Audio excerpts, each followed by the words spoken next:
വേളയിൽ രാവിലെ മുതൽ വൈകുന്നേരം കിടപ്പറയിൽ പോയി കിടക്കുന്നത് വരെയുള്ള പ്രാർത്ഥന പഠിപ്പിച്ചിട്ട്, എന്ന് പറഞ്ഞാൽ ഒരാൾ ഉറക്കിൽ നിന്ന് എഴുന്നേറ്റിട്ട് അവൻ പറയുന്നെന്താ, അൽഹംദുലില്ലാഹില്ലദീ അഹ്യാനാ ബഅദമാ അമാതനാ വ ഇലൈഹി നുശൂർ. ആദ്യം പറഞ്ഞിട്ട് തുടങ്ങി അവിടുന്നാണ്. അല്ലാഹുമ്മ ഇന്നി അഊദു ബിക മിനൽ ഖുബതി വൽ ഖബായിസ്. ടോയ്ലറ്റിൽ പോയപ്പോൾ പറഞ്ഞതാണ് അല്ലാഹുമ്മ ഇഫ്തഹ് ലി അബ്വാബ റഹ്മതിക്. പള്ളിയിൽ കയറിയപ്പോൾ പറഞ്ഞതാണ് അല്ലാഹുമ്മ ഇന്നി അസ്അലുക മിൻ ഫദ്ലിക്. പള്ളിയിൽ ഇറങ്ങിയപ്പോൾ പറഞ്ഞതാണ്. മാത്രമല്ല സുബ്ഹാനല്ലദീ സഖറ ലനാ ഹാദാ വമാ കുന്നാ ലഹു മുഖ്രിനീൻ. വണ്ടി കയറിയപ്പോൾ പറഞ്ഞതാണ്. അതുപോലെ തന്നെ കയറ്റം കയറിയപ്പോ ഇറങ്ങിയപ്പോ മുകളിലെത്തിയപ്പോഴൊക്കെ റസൂലുള്ള പ്രാർത്ഥന പഠിപ്പിച്ച് അവസാനം മടങ്ങി വീട്ടിൽ വന്ന് കിടന്നിട്ട് ആ അവസ്ഥയിൽ മറ്റുള്ള പ്രാർത്ഥനകളൊക്കെ പ്രാർത്ഥിച്ച് ഖുർആൻ ഓതാണ്ടെങ്കിൽ ഓതി ഇതൊക്കെ കഴിഞ്ഞിട്ട് അവസാനം പറയേണ്ട പ്രാർത്ഥന ഒരു ദിവസം റസൂലുള്ള നിർവഹിച്ച അവസാനത്തെ പ്രാർത്ഥന പഠിപ്പിച്ചപ്പോൾ വരെ അല്ലാഹുമ്മ അസ്ലംതു നഫ്സി ഇലൈക വഫവ്വൽതു അംരി ഇലൈക വഅൽജഅതു ളഹരി ഇലൈക വറഹബതൻ വറഗ്ബതൻ ഇലൈക ലാ മൻജഅ വലാ മൽജഅ മിൻക ഇല്ലാ ഇലൈക ആമന്തു ബികിതാബിക അല്ലദീ അൻസൽത വബിനബിയിക അല്ലദീ അർസൽത എന്ന് നബി പ്രാർത്ഥന പഠിപ്പിച്ചിട്ട് ഫജഅൽഹുന്ന ആഖിറു മാ തഖൂൽ. ഒരു ദിവസം അവസാനം പറയേണ്ട വാചകം പ്രാർത്ഥന ഇതായിരിക്കണമെന്ന് നബി പറഞ്ഞിട്ടുണ്ട്. എങ്കിൽ ഒരു ദിവസം ഒരു മനുഷ്യൻ തന്റെ ജീവിതത്തിന്റെ ഉറങ്ങുന്നതിന് മുമ്പ് അവസാനമായി നിർവഹിക്കേണ്ട പ്രാർത്ഥന വരെ റസൂലുള്ളാഹി സ്വല്ലല്ലാഹു അലൈഹി വസല്ലം പഠിപ്പിച്ചിട്ട് അതിലേതെങ്കിലും ഒരു പ്രാർത്ഥന ഇബ്രാഹിം നബിയേ, ഇസ്മായിൽ നബിയേ, ഈസാ നബിയേ, ഉലുൽ അസ്മുകൾ 5 ആൾക്കാരാ. ഉലുൽ അസ്മുകൾ 5 പേരാ അല്ലേ? ഒന്ന് മുഹമ്മദ് നബി തന്നെയാണ്, മൂസാ നബിയാണ്, ഈസാ നബിയാണ്, നൂഹ് അലൈഹിസ്സലാത്തു വസ്സലാമാണ്, ഇബ്രാഹിം നബിയാണ്. ഈ 5 പേരാണ്. ഈ 5 ആളുകളോടെങ്കിലും നബി സല്ലല്ലാഹു അലൈഹി വസല്ലമ ഇബ്രാഹിം നബിയെ എന്ന് വിളിക്കുന്ന ഒരു ഇസ്തിഗാസ, അതുപോലെ മൂസാ നബിയെ എന്ന് വിളിക്കുന്ന ഒരു ഇസ്തിഗാസ, അല്ലെങ്കിൽ ഈസാ നബിയെ എന്ന് വിളിക്കുന്ന ഒരു ഇസ്തിഗാസ നടത്തിയ കൂട്ടരെ. നടത്തിയിട്ടില്ല എങ്കിൽ അതിന് വിപരീതം പറഞ്ഞാര് വന്നാലും സുഹൃത്തുക്കളെ മനസ്സിലാക്കണം, അവർ അമ്പിയാക്കളുടെ വഴി സ്വീകരിച്ചവരല്ല, അവർ നബിമാരുടെ വഴിയിലൂടെ നടക്കുന്നവരല്ല. നേരെ മറിച്ചവർ ജനസമൂഹത്തെ പഠിപ്പിക്കാൻ കടന്നു വന്ന സാമിരിമാരാണ്. സാമിരി വന്നത് മൂസാ നബിയുടെ ശിഷ്യനായിരുന്നു. ആര്? സാമിരി. പുറത്തുനിന്ന് വന്ന ആളല്ല. മൂസാ നബിയുടെ നേർക്കുനേരെ ശിഷ്യൻ, അവിടുന്ന് കിട്ടിയതാ. മൂസാ നബിയെ പഠിപ്പിച്ചത് സാമിരിയെ. ആ സാമിരി പിന്നെ അവസാനം കാളക്കുട്ടി ഉണ്ടാക്കിയിട്ട് ആളുകൾ വിളിച്ച് ഇതാണ് ഹാദാ ഇലാഹുക്കും വ ഇലാഹു മൂസ, ഇതാണ് നിങ്ങൾ പറയണ്ട ആ മൂസാന്റെ ഇലാഹ് എന്ന് പറയുന്ന സാധനം ഇതാണ് എന്ന് പറഞ്ഞിട്ട് ആളുകളെ പിഴപ്പിച്ച സാമിരി ഉണ്ട്. ആ സാമിരിയുടെ വഴിയാണ് പ്രവാചകന്മാരെല്ലാവരും. ഖുർആൻ പറഞ്ഞല്ലോ അവരെ പടച്ചോളിലേക്ക് വിളിക്കാൻ വന്നവരാണ്. റസൂലുള്ളാഹി അടക്കം, മുഹമ്മദ് നബി സല്ലല്ലാഹു അലൈഹി വസല്ലം അടക്കം ആ റബ്ബിനോട് മാത്രം തേടണമെന്ന് പറയാൻ വന്നവരാണ്. അതില് ഒരു അർത്ഥസംഖ്യക്കും ഇടയില്ലാത്ത വിധം റബ്ബ് സുബ്ഹാനഹു വ തആല അനവധി തെളിവുകൾ പറഞ്ഞുകൊണ്ടത് സമർത്ഥിക്കുന്നുണ്ട് അല്ലാഹുവിന്റെ കലാമിൽ. വിശുദ്ധ ഖുർആൻ ഒരു വട്ടം ഒരു ഖുർആൻ പരിഭാഷ വാങ്ങുന്നത്, ബാക്കി തർക്കവും വാദപ്രയോഗമൊക്കെ അവിടെ ഇരിക്കണം. വാദപ്രയോഗത്തിനുണ്ടോ തർക്കത്തിനുണ്ടോ? ഇന്നുണ്ട്. രാവിലെ പോയിട്ട് ഇന്നലെ പാലക്കാട് നിന്ന് വണ്ടി ഓടിച്ച് വന്നിട്ട് ഇന്ന് വെളുപ്പാക്കാലത്തൊന്ന് ഉറങ്ങാൻ പോലും സമയം കിട്ടാൻ നേരെ പോവാണ് ഒരു മൊയിലാരോട്ട് തർക്കിക്കാൻ വേണ്ടി. നിങ്ങൾ ആലോചിച്ച് നോക്കുക ഗീതികേട്. അവിടെ പോയിട്ട് ഇത് ഉച്ച വരെ വർത്താനം പറയാം, ഒരു ഫായതയില്ലേ. അത് ഉച്ചക്ക് എഴുന്നേറ്റ് പോവാം മൊയിലാരെ കൂട്ടിന്. നിങ്ങൾ ചിന്തിച്ചു നോക്കുക, ഇത്രയൊക്കെ അധ്വാനിക്കുന്നതിന് മുമ്പ് ഒരു ഖുർആൻ പരിഭാഷ വാങ്ങി എന്നിട്ട് വായിക്ക് തുടക്കം കൊണ്ട് താഴും. വായിക്കൂട്ടരെ അതിന്റെ തുടക്കം മുതൽ ഒടുക്കം വരെ വായിച്ചു നോക്കിയിട്ട് ലോകത്ത് ഏതെങ്കിലും ഒരു റസൂല് അള്ളയില്ലാത്തോട് തേടിയിട്ടുണ്ടെങ്കിൽ നമുക്ക് എന്താ കൂട്ടരെ പേടിയാൽ? നമുക്ക് തേടിക്കൂടെ? നമുക്ക് മൗലൂദ് ഓതിക്കൂടെ? ചോറ് കിട്ടൂലേ? ചീരണി കിട്ടൂലേ? കൈമടക്ക് കിട്ടൂലേ? റാത്തീബ് ചൊല്ലിക്കൂടെ? ആണ്ട് നേർച്ച നടത്തിക്കൂടെ? ഉറൂസ് നടത്തിക്കൂടെ? അവിടുത്തെ പിരിവ് വാങ്ങിക്കൂടെ? അതിന്റെ കമ്മീഷൻ പറ്റിക്കൂടെ? നമുക്കെന്താ ഒരു തെളിവുണ്ടെങ്കിൽ നമുക്ക് സ്വീകരിക്കാലോ, നമുക്ക് എല്ലാവർക്കും ചെയ്യല്ലോ. എന്നാൽ അതിന് തെളിവുണ്ടോ? തെളിവില്ല. മാത്രമല്ല അല്ലാഹു സുബ്ഹാനഹു വ തആല അവനെ അറിയണമെന്നാ പറഞ്ഞു നമ്മോട്. അവനെ അറിയണം, റബ്ബിനെ അറിയണം. കാരണം അവനാണ് മുദബ്ബിർ, സർവ്വ വസ്തുക്കളെയും നിയന്ത്രിക്കുന്നവനാണ്. അതുപോലെ എല്ലാം അറിയുന്നവൻ റബ്ബാണ്. യഅലമു ഖായിനത്തുൽ അഅ്യുനി വമാ തുഖ്ഫിസ് സുദൂർ. നിങ്ങളുടെ കണ്ണുകൊണ്ടുള്ള കട്ടുനോട്ടം പോലും അറിയുന്നവനല്ലയാണ്. നിങ്ങളുടെ കണ്ണുകൊണ്ടുള്ള കട്ടുനോട്ടം മാത്രമല്ല, നിങ്ങളുടെ കൽബിൽ ഒളിച്ചു വെച്ച, ഹൃദയത്തിൽ ഒളിച്ചു വെച്ച രഹസ്യങ്ങൾ അറിയുന്നവനല്ലയാണ്. കണ്ണ് കാണാത്ത, ചെവി കേൾക്കാത്ത, സംസാരിക്കാൻ കഴിയാത്തൊരാള്, മുസ്ലിമായി ജനിച്ച ആളല്ലേ അദ്ദേഹം. എന്നാൽ അദ്ദേഹം ജീവിതത്തിന്റെ വേളയിൽ പക്വതയെത്തിയ പ്രായത്തിൽ വിശുദ്ധ ഇസ്ലാമിലേക്ക് കടന്നു വന്നു. അദ്ദേഹത്തിന് കണ്ണ് കാണൂല, അദ്ദേഹത്തിന് സംസാരിക്കാൻ കഴിയില്ല, അതുപോലെ തന്നെ അദ്ദേഹത്തെ സംബന്ധിച്ചിടത്തോളം ചെവി കേൾക്കൂല. അങ്ങനെ ഒരു മനുഷ്യൻ കടന്നു വന്നിട്ട് അദ്ദേഹം മുസ്ലിമായ കാര്യത്തെ സംബന്ധിച്ച് എഴുതി സമർപ്പിച്ചു. അദ്ദേഹം എന്താ സമർപ്പിച്ചതെന്നറിയുമോ? ഞാൻ മുസ്ലിമായത്, ഞാൻ ഇസ്ലാമിലേക്ക് വന്നത്, ഞാൻ സ്വീകരിച്ചത് എന്തുകൊണ്ടെന്നറിയോ? എനിക്ക് പറ്റിയ ഒരു ഇലാഹുണ്ട് എങ്കിൽ അള്ളയാണ്. അദ്ദേഹം മറ്റുള്ളവർക്ക് തന്റെ ഭാഷയിൽ പറഞ്ഞു കൊടുക്കുകയാണ്, എനിക്ക് പറ്റിയ ഒരേ ഒരു ഇലാഹ് റബ്ബാണ്, അള്ളയാണ്, പ്രപഞ്ചത്തിന്റെ നാഥനാണ്. കാരണം എനിക്ക് കാണാൻ കണ്ണില്ല, കേൾക്കാനുള്ള കേൾവിശേഷിയില്ല, സംസാരിക്കാൻ കഴിയില്ല, എന്നെ നാവനയ്ക്ക് പറയാൻ എനിക്ക് സാധ്യമല്ല. കണ്ണുകൊണ്ട് കാണാൻ ഒരു വിഗ്രഹത്തിന്റെ മുന്നിൽ പോയി നിന്നിട്ട് ആ വിഗ്രഹത്തെ നോക്കാൻ കാണാനുള്ള കണ്ണെനിക്കില്ല. എന്നെ സംബന്ധിച്ചിടത്തോളം എന്റെ കൽബാണ്, എന്റെ ഹൃദയമാണ്. ആ ഹൃദയത്തിലാണ് എന്റെ വിചാരങ്ങൾ വരുന്നത്. അംഗവിക്ഷേപത്തിലൂടെയാണ് ഞാൻ കാര്യങ്ങൾ, ഇൻഫോർമേഷൻ കൈകാര്യം ചെയ്യുന്നത്. അങ്ങനെ എന്റെ കൽബിലുണ്ടാകുന്ന ആ വിചാരങ്ങൾ അറിയുന്ന ഒരാളുണ്ടെങ്കിൽ അത് അല്ലാഹയാണെന്ന് ഞാൻ മനസ്സിലാക്കുകയാണ്. കാരണം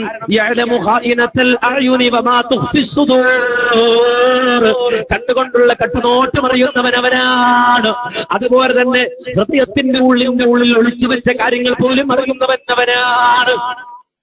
എന്നാൽ സുഹൃത്തുക്കളെ, അതുപോലും അള്ളയല്ലാത്ത ശക്തികൾക്ക് വകവെച്ചു കൊടുക്കുന്നു ഇവിടെ, അല്ലേ?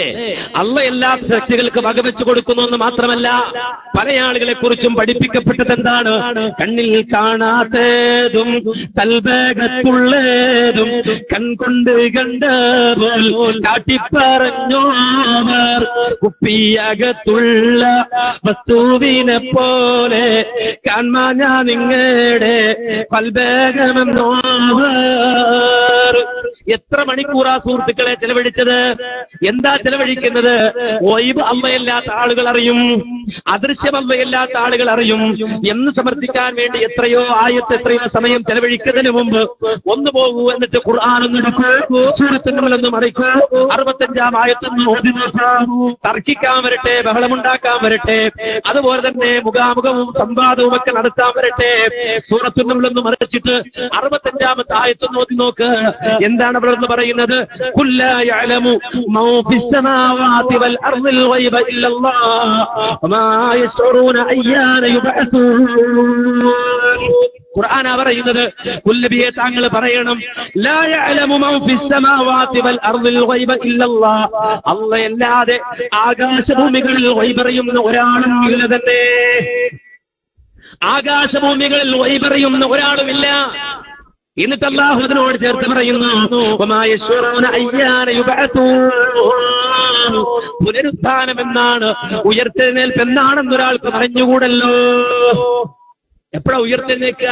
അറിഞ്ഞൂടാ. എപ്പോഴാ ആളുകൾ ഖബറിൽ നിന്ന് എഴുന്നേറ്റ് വരിക? അറിഞ്ഞുകൂടാ. ഖുർആൻ പറയാണ്, ഗൈബ് അറിയുന്നവൻ അല്ലാഹയാണ്.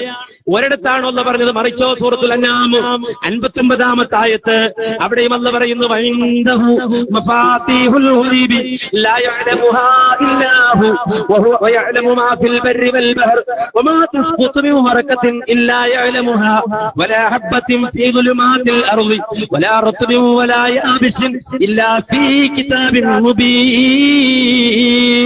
വഇൻദഹു മഫാതീഹുൽ ഗൈബ്. അദൃശ്യത്തിന്റെ താക്കോലുകൾ അല്ലാഹുവിന്റെ അടുക്കലാണ്. ലാ യഅലമുഹാ ഇല്ലാ ഹു. അല്ലാഹുവല്ലാതെ ഗൈബ് അറിയൂല. ഇവിടെ ഒന്ന് സമർത്ഥിക്കാൻ ശ്രമിക്കണം. എന്ത് ഗൈബ് അറിയൂലെന്നോ? അറിയും. അത് അറിയൂല എന്ന് പറയാൻ പറ്റുമോ? ആ അല്ലാഹ് മാത്രല്ല ഗൈബ് അറിയാ. നേരെ മറിച്ച് അമ്പിയാക്കൾ ഗൈബ് അറിയും. അമ്പിയാക്കൾ മാത്രല്ല ഗൈബ് അറിയാ, ഔലിയാക്കൾ ഗൈബ് അറിയും. അങ്ങനെ എല്ലാവരും ഇപ്പൊ ഗൈബ് അറിയുന്ന ആൾക്കാരാ. എന്നാൽ ഖുർആൻ മറിച്ചു നോക്ക്, സൂറത്തുൽ അൻആം 50-ാമത്തെ ആയത്ത് മറിച്ചു നോക്ക്. ആ 50-ാമത്തെ ആയത്തിൽ അല്ലാഹു സുബ്ഹാനഹു വ തആല പ്രവാചകന്മാരോട് പറയുന്നുണ്ട്. ഹൂദ് എന്ന സൂറത്ത് ഹൂദിന്റെ 31-ാമത്തെ ആയത്ത് മറിച്ചു നോക്ക്. അവിടെയും അല്ലാഹു സുബ്ഹാനഹു വ തആല പ്രവാചകന്മാരോട് പറയാൻ കൽപ്പിക്കുന്നുണ്ട്. എന്താണ് പ്രവാചകന്മാരോട് പറയാനല്ല കൽപ്പിച്ചത്? വലാ അഖൂലു ലക്കും ഇൻദീ ഖസാഇനുല്ലാഹ് വലാ അഖൂലു ലക്കും ഇൻദീ ഖസാഇനുല്ലാഹ്. അല്ലാഹുവിന്റെ ഖജാനകൾ എന്റെ കയ്യിലുണ്ടെന്ന് ഞാൻ നിങ്ങളോട് പറയുന്നില്ല എന്ന് പറയൂ പ്രവാചകന്മാരെ. വലാ അഅലമുൽ ഗൈബ. അദൃശ്യം ഞാൻ അറിയില്ല എന്നും പറയൂ പ്രവാചകന്മാരെ. വലാ അഅലമുൽ ഗൈബ. അദൃശ്യം ഞാൻ അറിയില്ല എന്ന് പറയൂ ജനങ്ങളോട്. ആരോട് അല്ലാഹു പറയുന്നത്? നബിമാരോട്. 1983 കൊട്ടപ്പുറം സംവാദം. അന്നാണ് എ പി അബ്ദുൽ ഖാദർ മൗലവി എഴുന്നേറ്റിട്ട് ഈ ആയത്ത് ഓതിയത്. എന്തിന്? അല്ലാഹു അല്ലാത്ത ഗൈബ് അറിയില്ലെന്ന്. ഖുർആന്റെ നസ്സാണത്. ഖുർആൻ ഖണ്ഡിതമായി പറഞ്ഞു തരുന്ന ഒരു സംഗതിയാണ്. ഈ ആയത്ത് ഓതി കഴിഞ്ഞപ്പോ അത് കഴിഞ്ഞ് അപ്പം മറുപടി പറയാതെ പുസ്തകം എഴുതി എന്ന് കൊട്ടപ്പുറം സംവാദം. അതിനെ നിരൂപണം ചെയ്തിട്ട് OM തരിവണ എന്ന് പറയുന്ന ആള് ലേഖനം എഴുതി, പുസ്തകം എഴുതിയിട്ട് ഈ ആയത്ത് അവിടെ കൊടുത്തിട്ട് പറയാണ്, മൗലവിക്ക് ആയത്ത് മനസ്സിലായില്ല, അതുകൊണ്ടാണ്. എന്ത് അല്ലാഹ് അവിടെ പറഞ്ഞെന്താ? വലാ അഖൂലു ലക്കും ഇൻദി ഖസാഇനുല്ലാഹ്, അല്ലാഹുവിന്റെ ഖജാനകൾ എന്റെ കയ്യിലുണ്ട്, പക്ഷേ അതുണ്ടെന്ന് ഞാൻ നിങ്ങളോട് പറയുന്നില്ല. വലാ അഅലമുൽ ഗൈബ, യഥാർത്ഥത്തിൽ അദൃശ്യം എനിക്കറിയാം, പക്ഷേ എങ്കിലും അദൃശ്യം അറിയാമെന്ന് ഞാൻ നിങ്ങളോട് പറയുന്നില്ല. ഇതാണ് അതിന്റെ മഅനാ. ഇതെനിക്കറിയാം, പക്ഷെ അറിയാന്ന് പറയണില്ല. അറിയാന്നില്ല കാര്യം പറഞ്ഞു നടക്കണം. എനിക്ക് അതറിയാം, എനിക്ക് ഇതറിയാം, എനിക്ക് മാത്സ് അറിയാം, എനിക്ക് സയൻസ് അറിയാം, ഇങ്ങനെ പറഞ്ഞു നടക്കണോ? വേണ്ടല്ലോ. എനിക്ക് അറിയാം, പക്ഷെ ഞാൻ അറിയുമെന്ന് നിങ്ങളോട് പറയുന്നില്ല. ബാക്കി ഒന്നുമില്ലേ? അതിന്റെ ബാക്കി എന്റെ തൊട്ട് ബാക്കിയായിട്ട് തൊട്ട് പിന്നാലെ അല്ലാഹു പറയുന്നത് അറിയോ? വലാ അഖൂലു ഇന്നീ മലക്, ഞാനൊരു മലക്കാണെന്നും നിങ്ങളോട് പറയുന്നില്ല. അപ്പൊ എന്താ സംഭവം? എങ്ങനായി? യഥാർത്ഥത്തിൽ ഞാനൊരു മലക്കാണ്, പക്ഷേ എങ്കിലും ഞാനത് നിങ്ങളോട് പറയുന്നില്ല. സമസ്തയുടെ പാഠപുസ്തകം നോക്കൂ. നബി എന്ന് പറഞ്ഞ നമ്മുടെ നബി മലക്കാന്ന് വിശ്വസിച്ച ഇസ്ലാമിന്ന് പുറത്തു. നബി മലക്കാന്ന് വിശ്വസിച്ച ഇസ്ലാമിന്ന് പുറത്തു. മനസ്സിലാക്കണം. അപ്പൊ ഇത് ദുർവ്യാഖ്യാനിച്ച പുളിയും കൂട്ടരെ ഇനി മുഹമ്മദ് നബിയോട് എന്ന് പറയാൻ പറയുന്ന സൂറത്തുൽ അഅറാഫ് 188 ഇതൊക്കെ ഒന്ന് എഴുതി വെച്ചിട്ട് ഒരു വലിയ ചെലവൊന്നുമില്ല. കൂട്ടര് പൈസ ഇല്ലേ? 150 രൂപ എടുക്കല്ലേ? ഒരു 500 എടുക്കാനില്ലേ? എങ്കിൽ ഒരു ബുക്ക് സ്റ്റാളിലേക്ക് ചെല്ലുക, ഏതെങ്കിലും ഒരു ബുക്ക് സ്റ്റാൾ, ഇസ്ലാമിക് സ്റ്റാൾ, അവിടെ ഖുർആൻ പരിഭാഷ ഉണ്ടാവും, ഒന്ന് എടുക്കുക, ഒന്നും മറിച്ചേക്ക്, ഒന്നും നോക്കിയേക്കുക, ഒരു പൈസ കൊടുക്കണ്ട. ബുക്ക് നോക്കിയാലോ പൈസ കൊടുക്കണ്ട. ഒരു ബുക്ക് സ്റ്റാളിൽ ചെന്നിട്ട് പതുക്കെ സൂറത്തുൽ അഅറാഫ് എടുക്കുക, ഒരു ഖുർആൻ പരിഭാഷ എടുത്തിട്ട്, എന്നിട്ട് 188 ഒന്ന് നോക്കിയേക്കുക.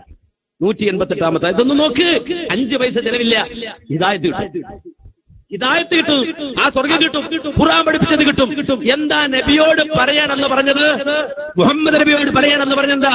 കുല്ലാ അംലികു ലിനഫ്സി നഫ്അൻ വലാ ദർറൻ ഇല്ലാ മാ ശാ അല്ലാഹ് വലൗ കുന്തു അഅലമുൽ ഗൈബ ലസ്തക്സർതു മിനൽ ഖൈരി വമാ മസ്സനി അസ്സൂഉ ഇൻ അന ഇല്ലാ നദീറുൻ വബശീറുൻ ലിഖൗമിൻ യുഅ്മിനൂൻ.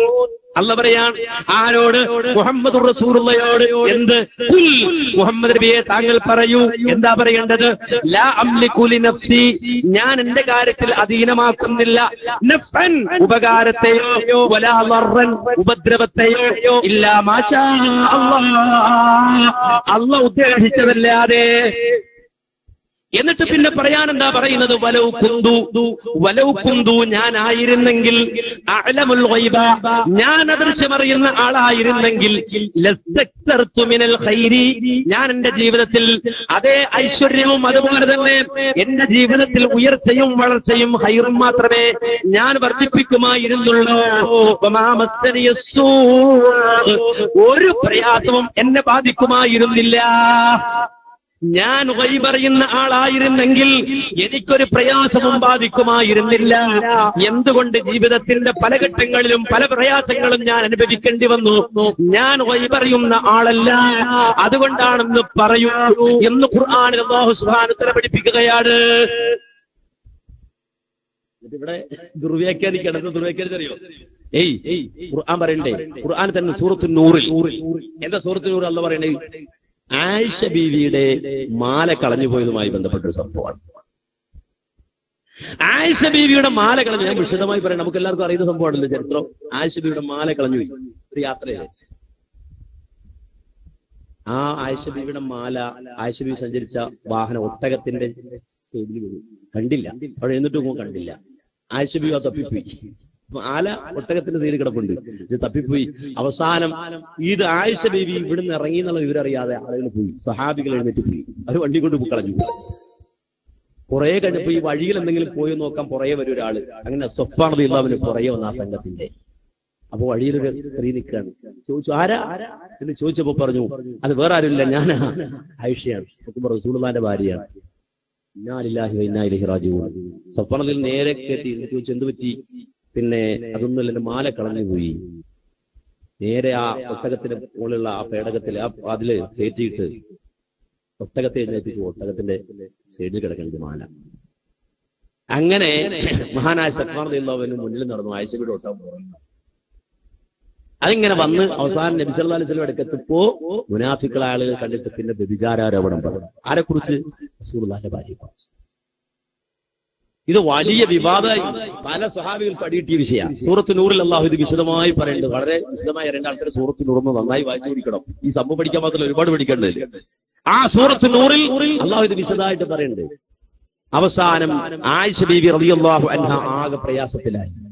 അബൂബക്കർ സിദ്ദീഖ് റളിയല്ലാഹു അൻഹു ആകെ വിഷമിച്ചു. കാര്യം മകളെ കുറിച്ചായി പറയുന്നത്. റസൂലുള്ളാഹിക്ക് ആകെ വിഷമമായി. ആ മുനാഫിക്കുകളായ ആളുകൾ ഇങ്ങനെ പറഞ്ഞു നടന്നു. നബി വിഷമിച്ചു പോയി. നിങ്ങൾ മനസ്സിലാക്കണം. അപ്പോ ഇവിടെ ചോദിച്ചു, അല്ല മൊയ്ബ് നബി അറിയായിരുന്നെങ്കിൽ വെറുതെയാണ് എന്ന് പറഞ്ഞൂടെ? പക്ഷേ നബി സല്ലല്ലാഹു അലൈഹി വസല്ലം മാസങ്ങളോളം വിഷമിച്ചു, പ്രയാസപ്പെട്ടു, ആഴ്ചകളോളം നബി വിഷമിച്ചു. ആയിഷ ബീവി കരഞ്ഞു കഴിച്ചു കൂട്ടി. ഒരു വേള അലി ഇബ്നു അബീ ത്വാലിബ് റളിയല്ലാഹു അൻഹു റസൂലുള്ളാഹിയോട് പറഞ്ഞു പോയി, നബിയെ ഉപേക്ഷിച്ചേക്ക്, താങ്കൾക്ക് വേറെ ഭാര്യയെ കിട്ടുമല്ലോ എന്ന് വരെ പറഞ്ഞു പോയി.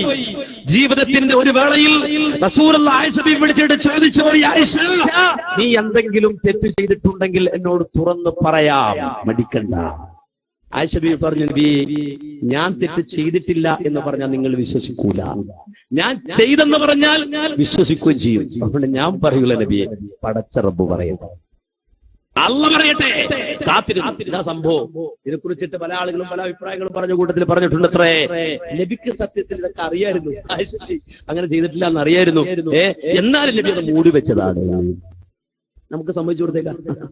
നമുക്കൊരു വാശി വൈരാഗ്യമൊന്നുമില്ലല്ലോ, നമുക്ക് സമ്മതിച്ചു കൊടുത്തേക്കാം. ശരി, അങ്ങനെയാണെങ്കിൽ കൂട്ടരെ, അതിനു മുമ്പ് ആയിഷ ബീവി ആ ഒട്ടക കൂട്ടവും ആയിഷ ബീവിയും ഒട്ടകവും ഉണ്ടെന്ന് കരുതി നടന്നു നീങ്ങിയ റസൂലുള്ളാഹി സല്ലല്ലാഹു അലൈഹി വസല്ലം അറിഞ്ഞോ, എന്റെ ഭാര്യ എന്റെ ഈ കൂട്ടത്തിലേക്ക് എത്തിയിട്ടില്ല, അവൾ അവിടെ മാറി തിരിഞ്ഞു പോയിട്ടുണ്ട് എന്ന് റസൂലുള്ളാഹി സല്ലല്ലാഹു അലൈഹി വസല്ലം അറിഞ്ഞോ, പ്രവാചകൻ അതറിഞ്ഞോ.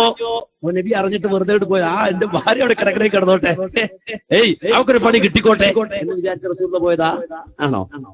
ഇനി റസൂലുള്ളാഹിന്റെ കൂട്ടത്തിൽ ഔലിയാക്കളായ സ്വഹാബത്തുണ്ടല്ലോ, ആ സ്വഹാബത്ത് അറിഞ്ഞോ എന്ത്? ആയിഷ ബീവി അവിടെ പെട്ടുപോയിട്ടുണ്ട്. ഇനി ആയിഷ ബീവി ആരാ? ആയിഷ ബീവി ആരാ? കാനത്ത് ഉമ്മുനാ ഫിൽ ഇൽമി ബഹറാ.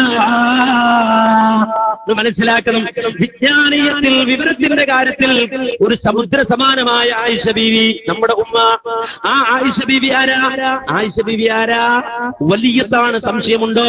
അള്ളാഹുവിന്റെ വലിയത്താണ് ആയിഷ ബീവി എന്ന സംശയമുണ്ടോ? മാല കളഞ്ഞു പോയപ്പോ എവിടെയും പോയിട്ടില്ല, അത് ഒട്ടകത്തിന്റെ അടിയിലുണ്ട്, ഞാൻ ഒയ് പറയുന്ന ആളല്ലേ, എടുത്തോ എന്ന് പറഞ്ഞ ആയിഷ ബീവി എടുത്താൽ പോരെ? ഇതൊക്കെ അറിഞ്ഞോണ്ട് ചെയ്തതാ. ആയിഷ ബീവി അറിഞ്ഞോണ്ട് മാല കളഞ്ഞു. നബി അറിഞ്ഞോണ്ട് ആയിഷ ബീവി അടിയിലിട്ടിട്ട് പോയി.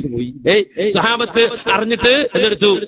നടന്നുപോയി. ഇങ്ങനൊക്കെ വിശ്വസിക്കണം. ഇതെന്ത് വിശ്വാസം നമുക്ക് മനസ്സിലാവില്ല, നമുക്കറിയണില്ല.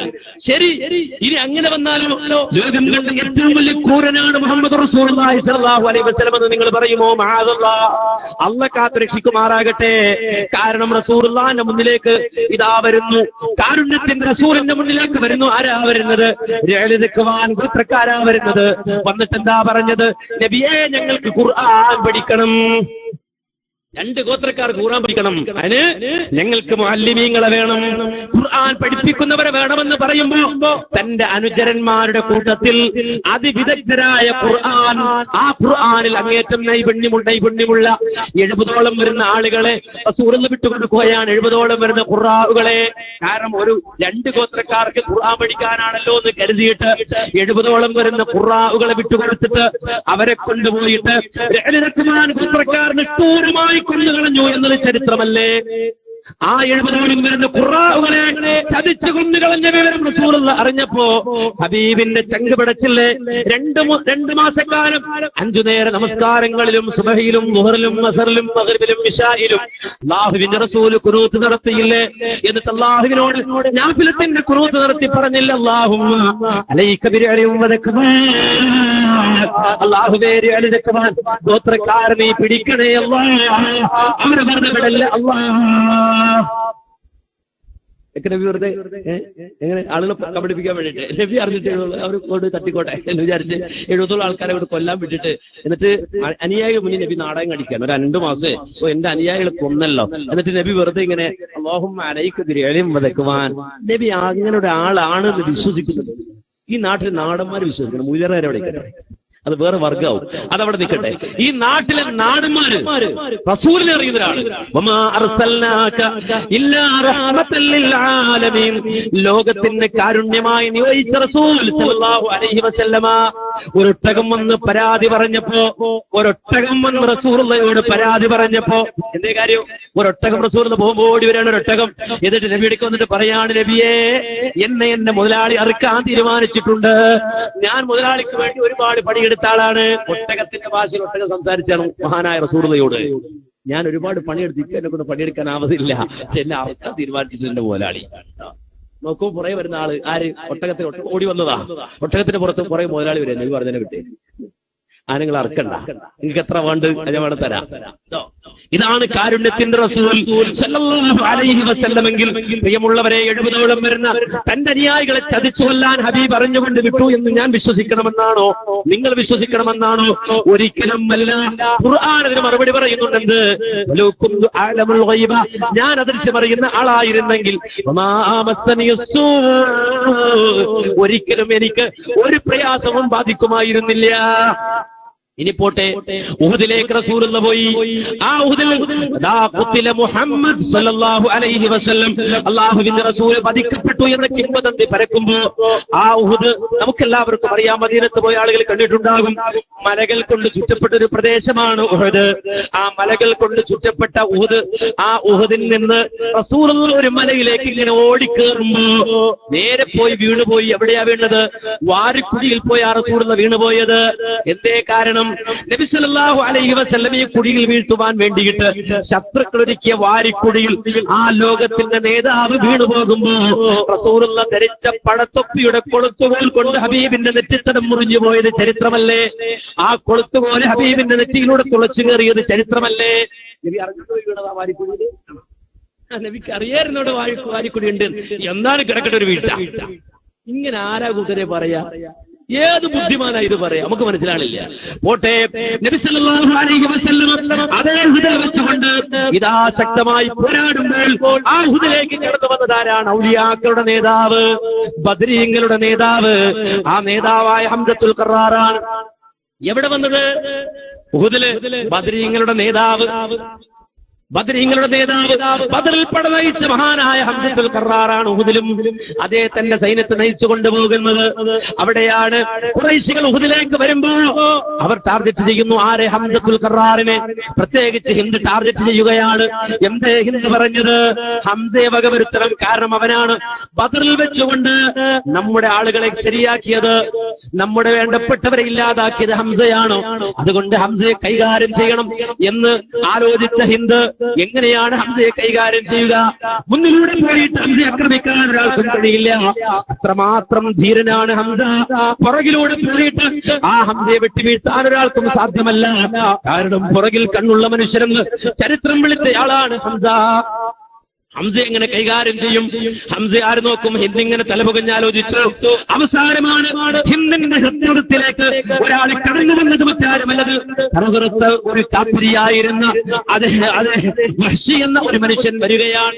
വഹ്ശി വരികയാണ് ഹിന്ദിന്റെ മനസ്സിലേക്ക്. കാരണം അതിവേഗം നൃത്ത ചലനങ്ങളിലൂടെ ഡാൻസ് ചെയ്യുന്ന സ്ത്രീകൾ അവരുടെ തലമുടിക്കെട്ട് ഇങ്ങനെ ചുറ്റിവെച്ചിട്ടുണ്ട് എങ്കിൽ അതിവേഗം അവരിങ്ങനെ ആ ഡാൻസ് ചെയ്യുമ്പോൾ ആടിയിളകുന്ന മുടിക്കെട്ടിന്റെ ഇടയിലൂടെ അതിവിദഗ്ധമായി ചാട്ടുളി ഉപയോഗിക്കാൻ കഴിയുന്ന ആ വഹ്ശിയെ കിട്ടിയാൽ ഹംസയെ എറിഞ്ഞിടുമെന്ന് മനസ്സിലാക്കി ഹിന്ദ് വഹ്ശിയെ വിളിച്ചുകൊണ്ട് വന്നിട്ട് പറഞ്ഞത് എന്താണ്? വഹ്ശി, നിനക്ക് എന്നെ തരാം വഹ്ശി, എന്റെ സമ്പത്ത് മുഴുവൻ തരാം വഹ്ശി, നീ കൊതിക്കുന്നത് മുഴുവനും തരാം വഹ്ശി, പക്ഷേ നീ ഹംസയുടെ ജീവൻ എനിക്ക് എടുത്തു തരണമെന്ന് വഹ്ശിയോട് പറയുമ്പോ വഹ്ശി അന്തിച്ചു നിൽക്കുകയാണ്. ഒരിക്കലും സ്വപ്നം കാണാൻ കഴിയാത്ത സൗഭാഗ്യമാണ് വഹ്ശിയുടെ മുന്നിൽ വന്നു നിൽക്കുന്നത്. ഹിന്ദിന്റെ മുന്നിൽ തലയാട്ടുന്ന വഹ്ശി, ഞാൻ തരാം നിങ്ങൾക്ക്, ഹംസയുടെ ജീവൻ എടുത്തു തരാമെന്ന് വഹ്ശി പറയുമ്പോ ആ വഹ്ശിയും വന്നിട്ടുണ്ട്. ഉഹദിൽ പൊടിപാറുന്ന രണഭൂമിയിൽ മഹാനായ ഹംസത്തുൽ ഖറാർ ഒരു കുതിരപ്പുറത്തിരുന്നു കൊണ്ട് അടരാടുമ്പോ അതേ ധീരോദത്തമായി അദ്ദേഹം മുന്നേറുമ്പോ മാറി നിൽക്കുകയാണ് വഹ്ശി. വഹ്ശി ഒരിക്കലും ഖുറൈശികളുടെ കൂടെ അടുക്കളത്തിൽ ഇറങ്ങിയിട്ടില്ല. നേരെ മറിച്ച് ഉഹദിന്റെ രണഭൂമിയുടെ സൈഡിലൂടെ ഇങ്ങനെ നടക്കുകയാണ്. ആ ഹംസ അന്വേഷിച്ച് നടക്കുകയാണ്. ധീരോദത്തമായി ഹംസത്തുൽ ഖറാർ ഇങ്ങനെ പോരാടി മുന്നേറിക്കൊണ്ടിരിക്കും. നിൽക്കുമ്പോ അതേ വഹ്ശി ആ ഹംസത്തുൽ ഖറാറിന്റെ നെഞ്ചു നോക്കി ചാട്ടുളി പിടിച്ചുകൊണ്ട് നടന്നു നീങ്ങി അവസാനം അതേ തനിക്കയിൽ കിട്ടിയപ്പോ ആ ഹംസത്തുൽ ഖറാറിന്റെ ഹാർട്ട് നോക്കിയിട്ട് നെഞ്ചു നോക്കിയിട്ട് വഹ്ശി ചാട്ടുളി എറിയുമ്പോ ഹംസത്തുൽ ഖറാറിന്റെ നെഞ്ചു തുളച്ച് ഹൃദയം തുളച്ച് മുതുകിലൂടെ ചാട്ടുളി പുറത്തേക്ക് ഇറങ്ങിയിട്ട് തലകുത്തി നിലത്ത് വീണു പോകുന്ന ഹംസത്തുൽ ഖറാർ നിലത്തേക്ക് വീണു പോകുമ്പോ ഹിന്ദോടി വന്നിട്ട് തന്റെ കയ്യിലുണ്ടായിരുന്ന കടാര കൊണ്ട് മഹാനായ ഹംസത്തുൽ ഖറാറിന്റെ വയറ് കുത്തിക്കീറി കുടൽമാല വലിച്ച് പുറത്തേക്കിട്ടിട്ട് കരൽ പറിച്ചെടുത്ത് ചവച്ച് തുപ്പിയിട്ട് തലയോട്ടി വെട്ടിപ്പിളർന്ന് തലച്ചോറെടുത്ത് പുറത്തേക്കിട്ട് ആ തലയോട്ടിയിൽ കള്ളൊഴിച്ചു കുടിച്ചിട്ട് ഒരു ഭ്രാന്തിയെ പോലെ ഉഹുദിന്റെ രണഭൂമിയിൽ കിടന്നുകൊണ്ട് നൃത്തം ചവിട്ടിയെങ്കിൽ ആ ഉഹുദിന്റെ പൊടിയടങ്ങിയപ്പോ ലോകത്തിന്റെ നേതാവ് ഹബീബ് മുഹമ്മദ് മുസ്തഫ സല്ലല്ലാഹു അലൈഹി വസല്ലമ ആ ഉഹുദ് രണഭൂമിയിലൂടെ ഇറങ്ങി നടന്ന് 70ഓളം വരുന്ന ശുഹദാക്കൾ ആ ഉഹുദിൽ വഫാത്തായ 70ഓളം വരുന്ന ശുഹദാക്കളുടെ മയ്യത്തുകൾക്കിടയിലൂടെ ഇങ്ങനെ നടന്നു വരുമ്പോ വയറ് കുത്തിക്കീറിയ കുടൽമാല പുറത്താക്കപ്പെട്ട തല വെട്ടിപ്പിളർന്നൊരു മയ്യത്ത് കണ്ടപ്പോ ഹബീബ് അവിടെ നിന്നിട്ട് ഒരു വട്ടമൊന്ന് നോക്കിപ്പോയി. ലോകത്തിന്റെ നേതാവ് മുഹമ്മദ് മുസ്തഫ സല്ലല്ലാഹു അലൈഹി വസല്ലമ എന്നിട്ട് അവിടെ വെച്ച് വിളിച്ചു പറഞ്ഞു പോയി, യാ അമ്മീ യാ ഹംസ യാ സയ്യിദ ശുഹദാ യാ ഹംസ, എന്റെ ഇളാപ്പ ഹംസേ, ശുഹദാക്കളുടെ നേതാവായ ഹംസേ എന്ന് ലോകത്തിന്റെ നേതാവ് അവിടെ വെച്ചുകൊണ്ട് ഉറക്കെ വിളിച്ചു പറഞ്ഞെങ്കിൽ ആ ഹബീബിന്റെ ചിരി രേഖപ്പെടുത്താൻ വന്ന, ആ ഹബീബിന്റെ നടത്തം രേഖപ്പെടുത്താൻ വന്ന, ആ ഹബീബിന്റെ കുടുംബജീവിതം രേഖപ്പെടുത്താൻ വന്ന ചരിത്രകാരന്മാർ ആ ഹബീബിന്റെ കരച്ചിൽ രേഖപ്പെടുത്തിയപ്പോ രണ്ടാമതായോ മൂന്നാമതായോ രേഖപ്പെടുത്തി വെച്ചു. ലോകത്തിന്റെ നേതാവ് കരഞ്ഞു, വിലപിച്ചു. ബിമൗത്തി ഹംസ, വികൃതമാക്കപ്പെട്ട ഹംസത്തുൽ ഖറാറിന്റെ മയ്യത്ത് കണ്ടപ്പോ ലോകത്തിന്റെ നേതാവ് കരഞ്ഞു എന്ന് ചരിത്രം രേഖപ്പെടുത്തിയിട്ടുണ്ടെങ്കിൽ എന്തേ വഹ്ശി വന്നത്? എനിക്കൊന്ന് കൊടുത്താൽ മതി. ഹംസ അവിടെണ്ട്. ആര്? വഹ്ശി. അവൻ എണാങ്കടത്തിലുണ്ടാവില്ല, സൈഡിലുണ്ട്. ചാട്ടുളി ഒരെണ്ണം കയ്യിലുണ്ട്. അവൻ ഹിന്ദ് പറഞ്ഞിട്ട് വന്നതാ. ഒന്ന് നോക്കിയേക്കണം. ഹംസത്തുൽ ഖറാറിന് നിലത്തടിക്കാൻ പറ്റില്ല. ഹംസ അറിയണ ആരും പറയൂല. ഹംസത്തുൽ ഖറാറിനെ അടിക്കാൻ പറ്റില്ല ആർക്കും. ധീരനാണ്. മക്കയിൽ വെച്ചുകൊണ്ട് അദ്ദേഹം തെളിയിച്ചിട്ടുണ്ട്. ധീരനാണ്. ആ ഹംസത്തുൽ ഖറാർ റളിയല്ലാഹു അൻഹുവിനെ എറിഞ്ഞു വീഴ്ത്തിയ വഹ്ശി. എന്തേ കാരണം? ഖുർആൻ പറയുന്നു, വലൗ കുന്തു അഅലമുൽ ഗൈബ, ഞാൻ അദൃശ്യമറിയുന്ന ആളായിരുന്നെങ്കിൽ ലസ്തക്സർതു മിനൽ ഖൈരി, എനിക്ക് ഒരിക്കലും ഒരു പരാജയോടെയും പറ്റി വരുന്നില്ല. ഞാൻ കാണും എന്ത് മലയുടെ മുകളിൽ 50 ആൾക്കാർ ഇറങ്ങി ഓടുന്നത്, കാര്യം ഒയ്ബറിയല്ലേ, ഇറങ്ങി ഓടുന്നത് ഞാൻ കാണുമായിരുന്നു. ഞാൻ കണ്ടിട്ടില്ല. മാത്രമല്ല ഇതുപോലെ ഹംസത്തുൽ ഖറാറിനെ കൊല്ലാൻ വരുന്നത് കാണുമായിരുന്നു. ഒരു പ്രയാസം എനിക്ക് ബാധിക്കുമായിരുന്നില്ല. അപ്പൊ പിന്നെ നബി സല്ലല്ലാഹു അലൈഹി വസല്ലം അല്ലേ ലോകത്ത് ഈ കാര്യങ്ങളൊക്കെ നമുക്ക് പഠിപ്പിച്ച്. അതെ, നിങ്ങൾ അയച്ചു നോക്കൂ, ഖുർആനിൽ ലോകത്ത് കഴിഞ്ഞുപോയ അമ്പിയാക്കളുടെ ചരിത്രം എന്ന് പറഞ്ഞു അല്ലേ? ആരാ പറഞ്ഞത്? നബിയുടെ നാവിലൂടെ പറയിപ്പിച്ചത്. എന്ത്? ആദം നബിയുടെ ചരിത്രം, മൂസാ നബിയുടെ ചരിത്രം അല്ലേ? അതുപോലെ തന്നെ ലോകത്ത് കഴിഞ്ഞുപോയ പ്രവാചകന്മാരുടെ ചരിത്രമൊക്കെ അള്ളാഹു റസൂലുള്ളാഹിന്റെ നാവിലൂടെ പറയിപ്പിച്ചിട്ട് എന്താ പിന്നെ പറയുന്നത്? സൂറത്ത് ഹൂദിൽ 49 ആയത്ത് പറിച്ചു നോക്കി. എന്താണ് പറയുന്നത്? തിൽക മിൻ അംബാഇൽ ഗൈബ്, തിൽക മിൻ അംബാഇൽ ഗൈബ്, ഇത് അദൃശ്യ കാര്യങ്ങളാണ്, ഗൈബിയായ കാര്യങ്ങളാണ്. ഞാനിപ്പോൾ നിങ്ങളോട് പറഞ്ഞ ഈ ചരിത്രം ഗൈബാണ്. നൂഹിഹാ ഇലൈക്, അല്ലാഹു പറയാണ്, ഈ അദൃശ്യമായ കാര്യങ്ങളെ ഞാൻ നിങ്ങൾക്ക് വഹി തരുന്നതാണ്. ആ വഹി തന്നതാണ്. താങ്കൾ പറഞ്ഞത് മാ കുന്ത തഅലമുഹ അൻത വലാ ഖൗമുക മിൻ ഖബ്ലി ഹാദാ ഫസ്ബിർ ഇന്നൽ ആഖിബത ലിൽ മുത്തഖീൻ. താങ്കൾക്ക് ഈ വഹി കിട്ടുന്നതിന് മുമ്പ് ഈ വിവരത്തെ കുറിച്ച് താങ്കൾക്കോ താങ്കളുടെ ജനതക്കോ അറിയുമായിരുന്നില്ല. അപ്പൊ ആദം നബിയെ കുറിച്ച് റസൂൽ പറയുന്നത് വഹി കിട്ടുന്നതനുസരിച്ച് പറയാം. ആദം നബിയെ കുറിച്ച് പറയുന്നത്, നൂഹ് നബിയെ കുറിച്ച് പറയുന്നത്, ഇത് അല്ലാഹു രേഖപ്പെടുത്താണ്. തിൽക മിൻ അംബാഇൽ ഗൈബി. ഇപ്പൊ പറഞ്ഞ ഈ വർത്തനം ഈ ഗൈബിയായ കാര്യം അതെങ്ങനെ ഞങ്ങൾ പറഞ്ഞത്? നൂഹിഹാ ഇലൈക, വഹി തന്നതാണ്. ആ വഹി കിട്ടുന്ന മുറക്ക് റസൂൽ പറഞ്ഞു. ഇതല്ലാതെ ലോകത്ത് ആർക്കും വഹി അറിയില്ല, ഒരു ജിന്നിനും അറിയില്ല, ഒരു മല. ഇതൊക്കെ ഖുർആൻ കണിശായി പഠിപ്പിക്കുന്ന സംഗതിയാണ്. ഖുർആൻ ഒരു വട്ടം ഓതിരാക്ക് അവനെ ഹിദായത്തിൽ വെളിച്ചം കിട്ടും. ഒരു വട്ടം ജിന്നറിയും, ജിന്നിന് പോയി അറിവില്ല എന്നല്ല പഠിപ്പിച്ചേക്കണേ. അതല്ല വേറെ സ്പെഷ്യൽ പഠിപ്പിക്കണം. സംശയം തോന്നിയാലോ ആർക്കെങ്കിലും ഡൗട്ട് വന്നാലോ അതിനല്ല എന്താ ചെയ്തറിയോ? ഖുർആൻ അതിനൊരു ഒരു ഭാഗം മാറ്റി വെച്ചു. എന്ത്? ജിന്നിന് പോയി അറിവില്ല എന്ന് പഠിപ്പിക്കാൻ. അത് ജിന്നെ കൊണ്ട് അല്ല പറയിപ്പിക്കുകയും ചെയ്യും. വേറെ ആൾ പറഞ്ഞ കാര്യമില്ലല്ലോ. വേറെ ആളെ കൊണ്ടല്ല, ജിന്നിനെ കൊണ്ടല്ല അള്ളാഹ് പറയിപ്പിച്ചു. എങ്ങനെ? സുലൈമാൻ നബി അലൈഹി സ്വലാത്തു വസ്സലാമിന്റെ ചരിത്രം പറഞ്ഞു. ഫലമ്മ ഖലൈനാ അലൈഹിൽ മൗത മാ ദല്ലഹും അലാ മൗതിഹി ഇല്ലാ ദാബത്തുൽ അർളി തഅകുലു മിൻ സഅതഹു ഫലമ്മാ ഖറ തബയ്യനത്തിൽ ജിന്നു അല്ലൗ കാനൂ യഅലമൂനൽ ഗൈബ മാ ലബിസൂ ഫിൽ അദാബിൽ മുഹീൻ. ഖുർആൻ പറയാണ്, മഹാനായ സുലൈമാൻ നബി അധികാരമാണ്, ഒരു കസേരയിൽ അധികാര കസേര ഇരുന്നിട്ട് ഒരു വടിയെ കയറി പിടിച്ചിരുന്നിട്ട് ജിന്നോട് പണിയെടുക്കടാണ്. ബിൽഡിംഗ് ഉണ്ടാക്കണം ജിന്നോട്. ബന്നാകളുണ്ട്, അബ്ബാശികൾ ഉണ്ടായിരുന്ന. ബന്നാന്ന് വെച്ചാൽ ബിൽഡിംഗ് ഉണ്ടാക്കണം. അബ്ബാഷ് എന്ന് പറഞ്ഞാൽ കടലിൽ പോയിട്ട് മുങ്ങിയിട്ട് മുത്തൊക്കെ വാരിക്കൊണ്ടുവരുന്ന ജിന്ന്. ആ ജിന്നുകളോട് സുലൈമാൻ പണിയെടുക്കടാ. ഓ, നബി ഇസ്തിയാസ ചെയ്തില്ല. ഇസ്തിയാസ അല്ലത്, അത് രാജകൽപ്പനയാണ്. അവരുടെ രാജാവാ സുലൈമാൻ നബി. രാജാവ് ഇസ്തിയാസ ചെയ്യൂല, രാജകൽപ്പന, ഓർഡറാണ്. എടുക്കടാ പണി. അങ്ങനെ പണിയെടുപ്പിക്കാൻ ഒരു വടി ഇങ്ങനെ കുത്തിപ്പിടിച്ചിരുന്നിട്ട്, എന്നിട്ട് ഖുർആൻ പറയാണ്, അവിടെ ഇരുന്ന് സുലൈമാനെ മരിച്ചു. അവിടെ നിന്നിട്ട് സുലൈമാനെ മരിച്ചു. ഇവര് പണിയെടുക്കലോട് പണിയെടുക്കും, ഇവര് അധ്വാനിക്കലോട് അധ്വാനിക്കും. ഇവര് നോക്കുമ്പോ സുലൈമാൻ ഇപ്പൊ ഇവിടെ ഇരിക്കുന്നുണ്ട്. കുറെ കഴിഞ്ഞപ്പോഴോ ചേതലിങ്ങനെ വന്നിട്ട് സുലൈമാൻ നബിയുടെ ആ വടിയിലൂടെ ഇങ്ങനെ കേറിയിട്ട് വടി, ആ കുത്തിപ്പിടിച്ച വടി ചെതല കിട്ടുന്നു. ചെന്ന് കഴിഞ്ഞപ്പോ വടി ദ്രവിച്ച് ഒടിഞ്ഞങ്ങോട്ട് കയറി. ഒടിഞ്ഞു വീണപ്പോ അതിന് ബലം കൊടുത്ത സുലൈമാൻ നബിയോട് മറിഞ്ഞു വീണു. സുലൈമാൻ നബി മറിഞ്ഞു വീണു. മറിഞ്ഞു വീണപ്പോഴാ ജിന്നൊക്കെ രാജാവ് മറിഞ്ഞു വീണു. പോയി നോക്കുമ്പോ അനങ്ങണില്ല. അവർക്ക് മനസ്സിലായി. എന്ത് മനസ്സിലായി? സുലൈമാൻ നബി മരിച്ചു. അപ്പൊ ജിന്നുകൾ പറയാ, ജിന്നുകൾക്ക് അത് ബോധ്യപ്പെട്ടോ പറയാ, അല്ലൗ കാനൂ യഅലമൂനൽ ഗൈബ മാ ലബിസൂ ഫിൽ അദാബിൽ മുഹീൻ. നമുക്ക് ഗൈബ് അറിയായിരുന്നെങ്കിൽ, സുബ്ഹാനല്ലാഹ്, ഇദ്ദേഹം മരിച്ചിട്ട് കുറെ നേരമായി, ചെതല് പിടിച്ചപ്പോഴാണ് നമ്മൾ അറിഞ്ഞത്. നമുക്ക് ഗൈബ് അറിയായിരുന്നെങ്കിൽ ഇത്ര നേരം വെറുതെ പണിയെടുക്കണ്ടായിരുന്നു. ആ പണി ഒരു ശിക്ഷയായിട്ട് കൊടുത്താണ് സുലൈമാൻ. ഇവര് പണി കൊടുത്തൊരു ശിക്ഷയായിട്ട് കൊടുത്താണ് ജിന്നേക്ക്. അപ്പോ ജിന്നുകള് ഇത് അറിഞ്ഞിട്ട് വന്നിട്ട് പറയാം, നമുക്ക് ഗൈബ് അറിയായിരുന്നെങ്കിൽ ഇദ്ദേഹം കുറെ നേരം മരിച്ചിട്ട് നമ്മൾ വെറുതെ പണിയെടുത്തല്ലോ എന്ന് ജിന്നുകൾ പറഞ്ഞു. സൂറത്തു സബഇന്റെ 14-ാം ആയത്തിൽ പഠിപ്പിക്കുന്നത്. എന്തിനാ അള്ളാഹ് പഠിപ്പിച്ച്? ജിന്നക്ക് ഗൈബ് അറിയില്ല കൂട്ടരെ, ജിന്നുകൾക്ക് ഗൈബ് അറിയില്ല. നിങ്ങൾ ഖുർആനെ കണ്ട് പൊളിച്ചിട്ട് വേറൊരു ആദർശം ഉണ്ടാക്കാൻ വന്ന ആൾക്കാരാണോ? നിങ്ങൾ ചിന്തിക്കുക. ഒരാളോട് ദേഷ്യമുള്ളത് കൊണ്ടോ വിരോധമുള്ളത് കൊണ്ടോ പറയില്ല. ഇവിടെ വന്ന ഒരാളുടെ പേര് ഞാൻ എടുത്ത് പറയുന്നില്ല, ഒരാളുടെ പേര് എടുത്ത് പറയുന്നില്ല. ക്ലിപ്പിടാൻ പറഞ്ഞാൽ ക്ലിപ്പ് ഇടുന്നില്ല. അതിന്റെ ആവശ്യമില്ല, മനസ്സിലാക്കി. അതിന് ആവശ്യമില്ല. നിങ്ങളൊന്ന് ചിന്തിച്ചോ കൂട്ടരെ. ഇത് ഖുർആൻ ഒരു തത്വം പഠിപ്പിച്ചിട്ട് നമ്മളൊക്കെ കൂടി അതിനെതിരിട്ട് സംസാരിക്കുക, എന്നിട്ട് അത് നമ്മൾ വലിയ ആദർശമായിട്ട് പറയാ. ഏട്ടാ ഇങ്ങനെ കൊണ്ടുവരിക. ഖുർആൻ അല്ലാഹ് നബിയെ കുറിച്ച് ഒരു കാര്യം പറയാം, അതല്ല നബി അങ്ങനല്ല വേറെ ആയിരുന്നു പറയാൻ നമ്മൾ അല്ലല്ലോ. മാത്രമല്ല, ലോകത്ത് കഴിഞ്ഞു പോയ പ്രവാചകന്മാരെ കുറിച്ച് അപരാധം പറയാം. ഇതൊക്കെ നമ്മൾ അവസാനിപ്പിക്കും, ഇതൊക്കെ അവിടെ നിർത്തുക. എന്നിട്ട് നമ്മെ സംബന്ധിച്ചിടത്തോളം വിശുദ്ധ ഖുർആന്റെ കലാമ്, ആ കലാമ് കയ്യിലെടുത്തിട്ട് അത് സ്വീകരിക്കും. ബാക്കി എന്തെല്ലാം ഈ സമൂഹത്തിലേക്ക് കടന്നു വന്നിട്ടുണ്ടോ നമുക്ക് കൂട്ടരെ, നാളെ അള്ളാഹിന്റെ അടുക്കൽ ചെല്ലുമ്പോ എന്തേ നിങ്ങൾ മുഹീദ്ദീൻ ഷെയ്ഖിനെ വിളിച്ചില്ല? അള്ളാഹ് നമ്മളോട് ചോദിക്കോ? ഇല്ലല്ലോ. സഹാബികളോട് ചോദിക്കോ? ഇല്ല. ആരും മുഹീദ്ദീൻ ഷെയ്ഖിനെ കണ്ടിട്ടില്ല. ആരും ഒരൊറ്റ സഹാബി കണ്ടിട്ടില്ല. കാര്യം ഹിജ്റ 400-ലാണ് അദ്ദേഹം ജനിക്കുന്നത്.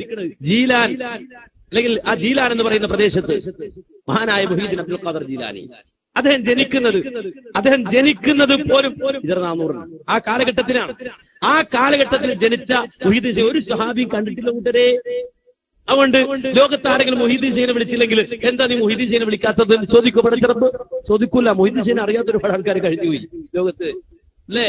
ഇനി മാത്രല്ല, മുഹീദ്ദീൻ ഷെയ്ഖ് പറഞ്ഞെങ്കിലും സ്വീകരിച്ചിട്ടുണ്ട്. എനിക്ക് ആഗ്രഹമുണ്ട് മുഹീദ്ദീൻ ഷെയ്ഖിന്റെ ഉപദേശങ്ങൾ എന്നൊരു പ്രസംഗം നടത്താൻ.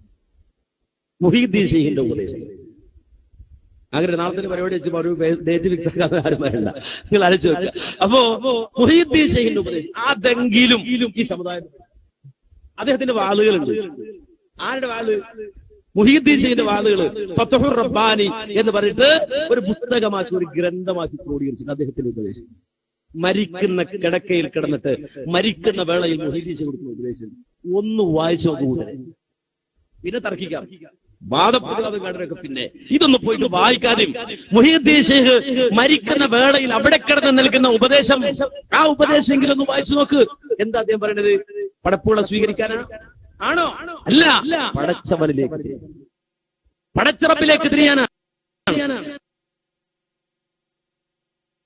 അള്ളാഹുവിലേക്ക്. വലിയ ആശയാണ് പറഞ്ഞത്. നിങ്ങൾ 100 വാത് കേൾക്കണോ? 10,000 പ്രസംഗം കേൾക്കണോ? ഇനി അല്ല 50,000 കൊടുത്ത് പ്രസംഗിപ്പിക്കണോ, 1,00,000 കൊടുത്ത് പ്രസംഗിപ്പിക്കണോ, അങ്ങനെ വലിയ തട്ടിട്ടോ ഉസ്താദ് വരണോ? ഒന്നും വേണ്ട. ഒറ്റ വാചകം, ഇജ്അൽ ഖൽബക മസ്ജിദാ, നീ നിന്റെ ഹൃദയത്തെ പള്ളിയാക്ക്. എത്ര എളുപ്പ! നാട്ടില് പള്ളി ഉണ്ടാക്കാൻ എത്ര പിരിക്കണോ, എത്ര ഓർഡർ, എത്ര ചാടറ സാങ്ഷൻ വേണം, ഒരു പണിയില്ല.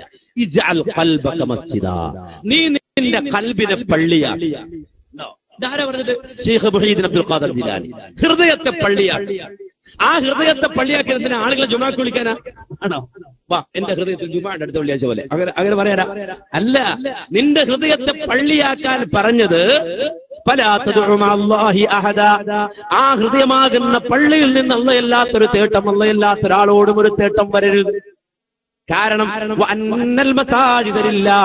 പള്ളികൾ അല്ലാഹുവിനുള്ളതാണ്. അല്ലാഹുവല്ലാത്തവരെ നിങ്ങൾ ഒരിക്കലും വിളിക്കരുത്, തേടരുത് അവരോട് എന്ന് ഖുർആൻ അല്ലാഹ് പറഞ്ഞിട്ടുണ്ട്. നീ ആ നിലക്ക് നിന്റെ ഹൃദയത്തെ, നിന്റെ കൽബിനെ തന്നെ ഒരു പള്ളിയാക്കിയാൽ നിന്റെ ഹൃദയമാകുന്ന പള്ളിയിൽ നിന്ന് അല്ലാത്തൊരാളോടൊരു തേട്ടമുണ്ടാകൂലല്ലോ. എല്ലാ പള്ളിയിലും വിളിച്ചു പറയുന്നത് എന്താ? മുജാഹിദിന്റെ പള്ളിയാണെങ്കിലും, ജമാഅത്തെ ഇസ്ലാമിയുടെ പള്ളിയാണെങ്കിലും, അതുപോലെ തന്നെ സമസ്തക്കാരന്റെ പള്ളിയാണെങ്കിലും, ആദ്യമാണ് പള്ളി അങ്ങനെ കേൾക്കാറില്ല. എങ്കിലും അവർ പറയാറുണ്ട്. എന്താ പറയുന്നത്? അല്ലാഹു അക്ബർ, അല്ലാഹു അക്ബർ. അത് മനസ്സിലാക്കി വെറുതെ വേണ്ട. ഇതൊന്ന് കേൾക്കുമ്പോഴൊക്കെ മനസ്സിലാക്കണം. അല്ലാഹു അക്ബർ, അല്ലാഹു അക്ബർ, അള്ളയാണ് വലിയവൻ, അള്ളയാണ് വലിയവൻ. അത് കേട്ടാ പിന്നെ മനസ്സിലാക്കണം വേറൊന്നും വലുതില്ല, ബാക്കിയൊക്കെ താഴെയാണ്. അവിടെ പോയി ഏറ്റവും വലിയവൻ അള്ളയാണ്, ഏറ്റവും വലിയവൻ അള്ളയാണ്. ആവർത്തിച്ച് പറയുകയാണ്, ആവർത്തിച്ച് പ്രഖ്യാപിക്കുകയാണ്. അല്ലാഹു അക്ബർ, അല്ലാഹു അക്ബർ. അല്ലാഹുവാണ് വലിയവൻ, അല്ലാഹുവാണ് വലിയവൻ, അല്ലാഹുവാണ് വലിയവൻ, അല്ലാഹുവാണ് വലിയവൻ. നമുക്കറിയാം, അമേരിക്കൻ പ്രസിഡന്റ് ബറാക് ഒബാമ ഇന്ത്യയിൽ വന്നു. നമ്മുടെ മോഡി, അദ്ദേഹം വന്ന് ധരിച്ചത് ലക്ഷങ്ങൾ വില വരുന്ന കോട്ടാണ്. എന്തേ കോട്ടിന് ലക്ഷങ്ങൾ വില വന്നത്? നരേന്ദ്രമോദി 1000 വട്ടം എഴുതി വെച്ചു. ഒരാളുടെ മാനസികാവസ്ഥ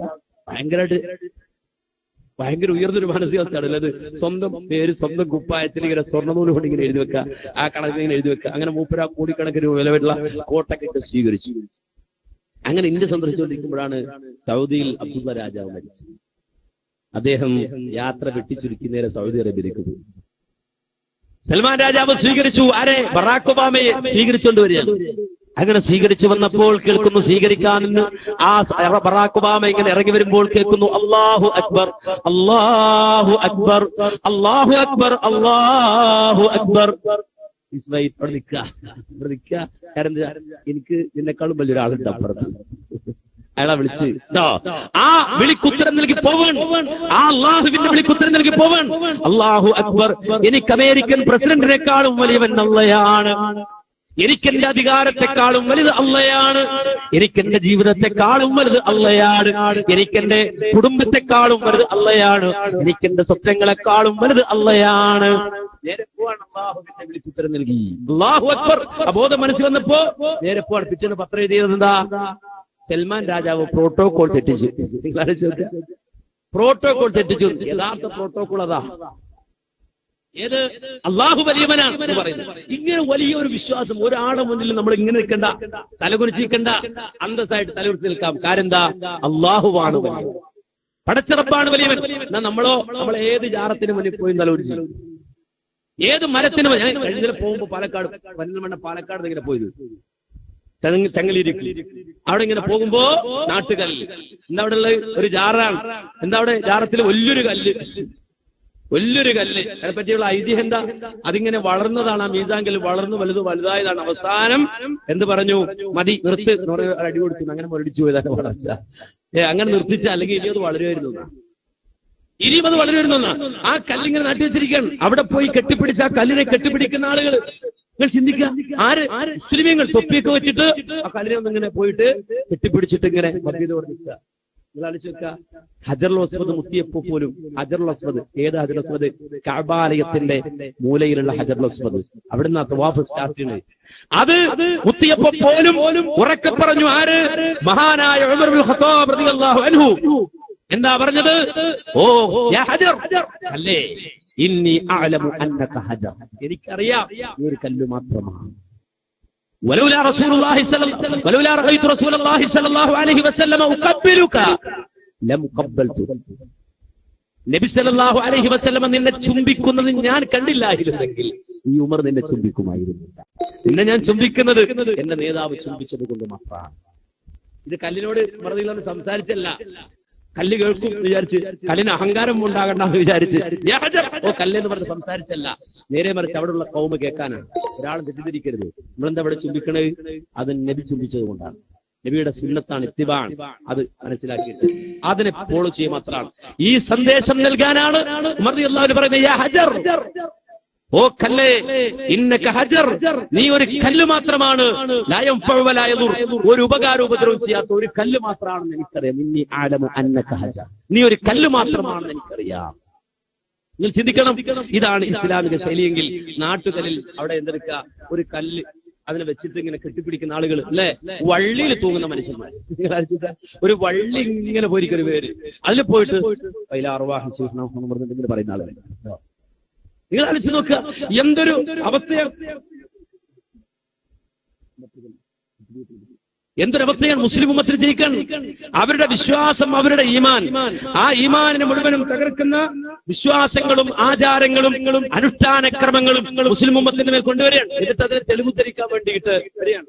ചിന്തിച്ചു നോക്കാം, തെളിവുദ്ധരിക്കാൻ വേണ്ടി ബുദ്ധിമുട്ടാണ്, പ്രയാസപ്പെടാണ്. കൂട്ടരെ, ഇതിനൊന്നും നമുക്ക് പരലോകത്ത് പ്രതിഫലം കിട്ടും, കൂലി കിട്ടുമെന്ന് വിചാരിക്കണ്ട, കൂലി കിട്ടുമെന്ന് വിചാരിക്കണ്ട. നിങ്ങൾ ആലോചിച്ച് നോക്കി, ഇതൊക്കെ ഉണ്ടാക്കിയത് മനുഷ്യരുണ്ടാക്കിയതാണ്, മനുഷ്യരുണ്ടാക്കിയതാണ്. മുഹീദ്ദീൻ ശൈഖിനെ വിളിക്കുന്ന ആളുകൾ 1000 വട്ടം മുഹീദ്ദീൻ ശൈഖിനെ വിളിക്കാൻ വേണ്ടി ഉണ്ടാക്കി കുത്തുബിയത്ത്. നിങ്ങൾ നിഷ്പക്ഷമായി ഒരാൾ ചിന്തിക്ക്, ആലോചിക്ക്, ഇത് വേറൊന്നുമല്ല. നിങ്ങളൊക്കെ നാളെ വന്നിട്ട് മുജാഹിദ് പ്രസ്ഥാന KNM വന്ന് മെമ്പർഷിപ്പ് എടുത്ത് നമുക്ക് ആളെ കൂട്ടിത്തരണം. കൂട്ടര് ആരും വരണ്ട, നിങ്ങൾ ആരും KNM വരണ്ട. അതുകൊണ്ടൊരു വിഷമമില്ല, വന്നില്ല, ഒരാൾ വന്നില്ല, പോയില്ല. ഇവിടെ ഉള്ള ആൾക്കാരെ കൂടുതൽ, അങ്ങ് ഒരുപാട് ആൾക്കാർ വേണമെന്നില്ല.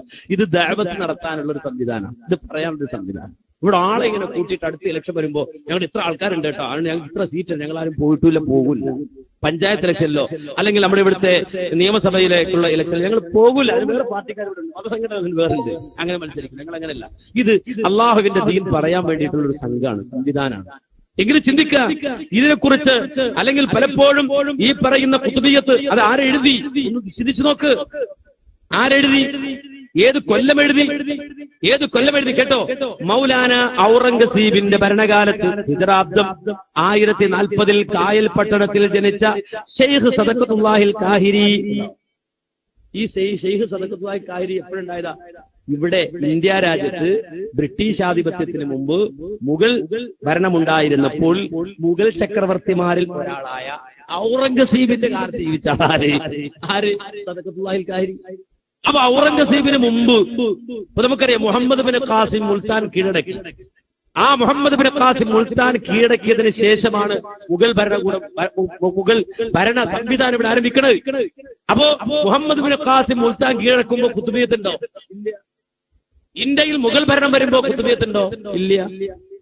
ആ കാലഘട്ടത്തിലൊന്നും ഇല്ല. നേരെ മറിച്ച് ഇദ്ദേഹം ജനിച്ചത് തന്നെ 1040 ഹിജ്റാബ്ദം എന്ന് വെച്ചാ റസൂലുള്ള വന്നുപോയി 1040 കൊല്ലം കഴിഞ്ഞിട്ട് ഇദ്ദേഹം ജനിക്കുന്നു. മനസ്സിലാക്കണം. ഹിജ്റാബ്ദം എന്ന് പറഞ്ഞാൽ എന്താ?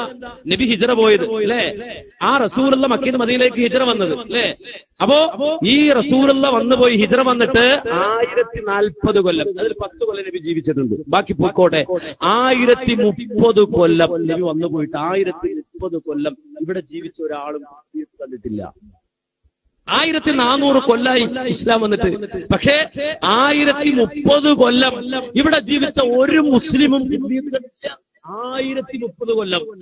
ആലോചിച്ച് നോക്കുക, എത്ര നൂറ്റാണ്ട്? 10 നൂറ്റാണ്ട് കാലം ഇവിടെ ജീവിച്ച ഒരാൾ ഇത് കണ്ടിട്ടില്ല.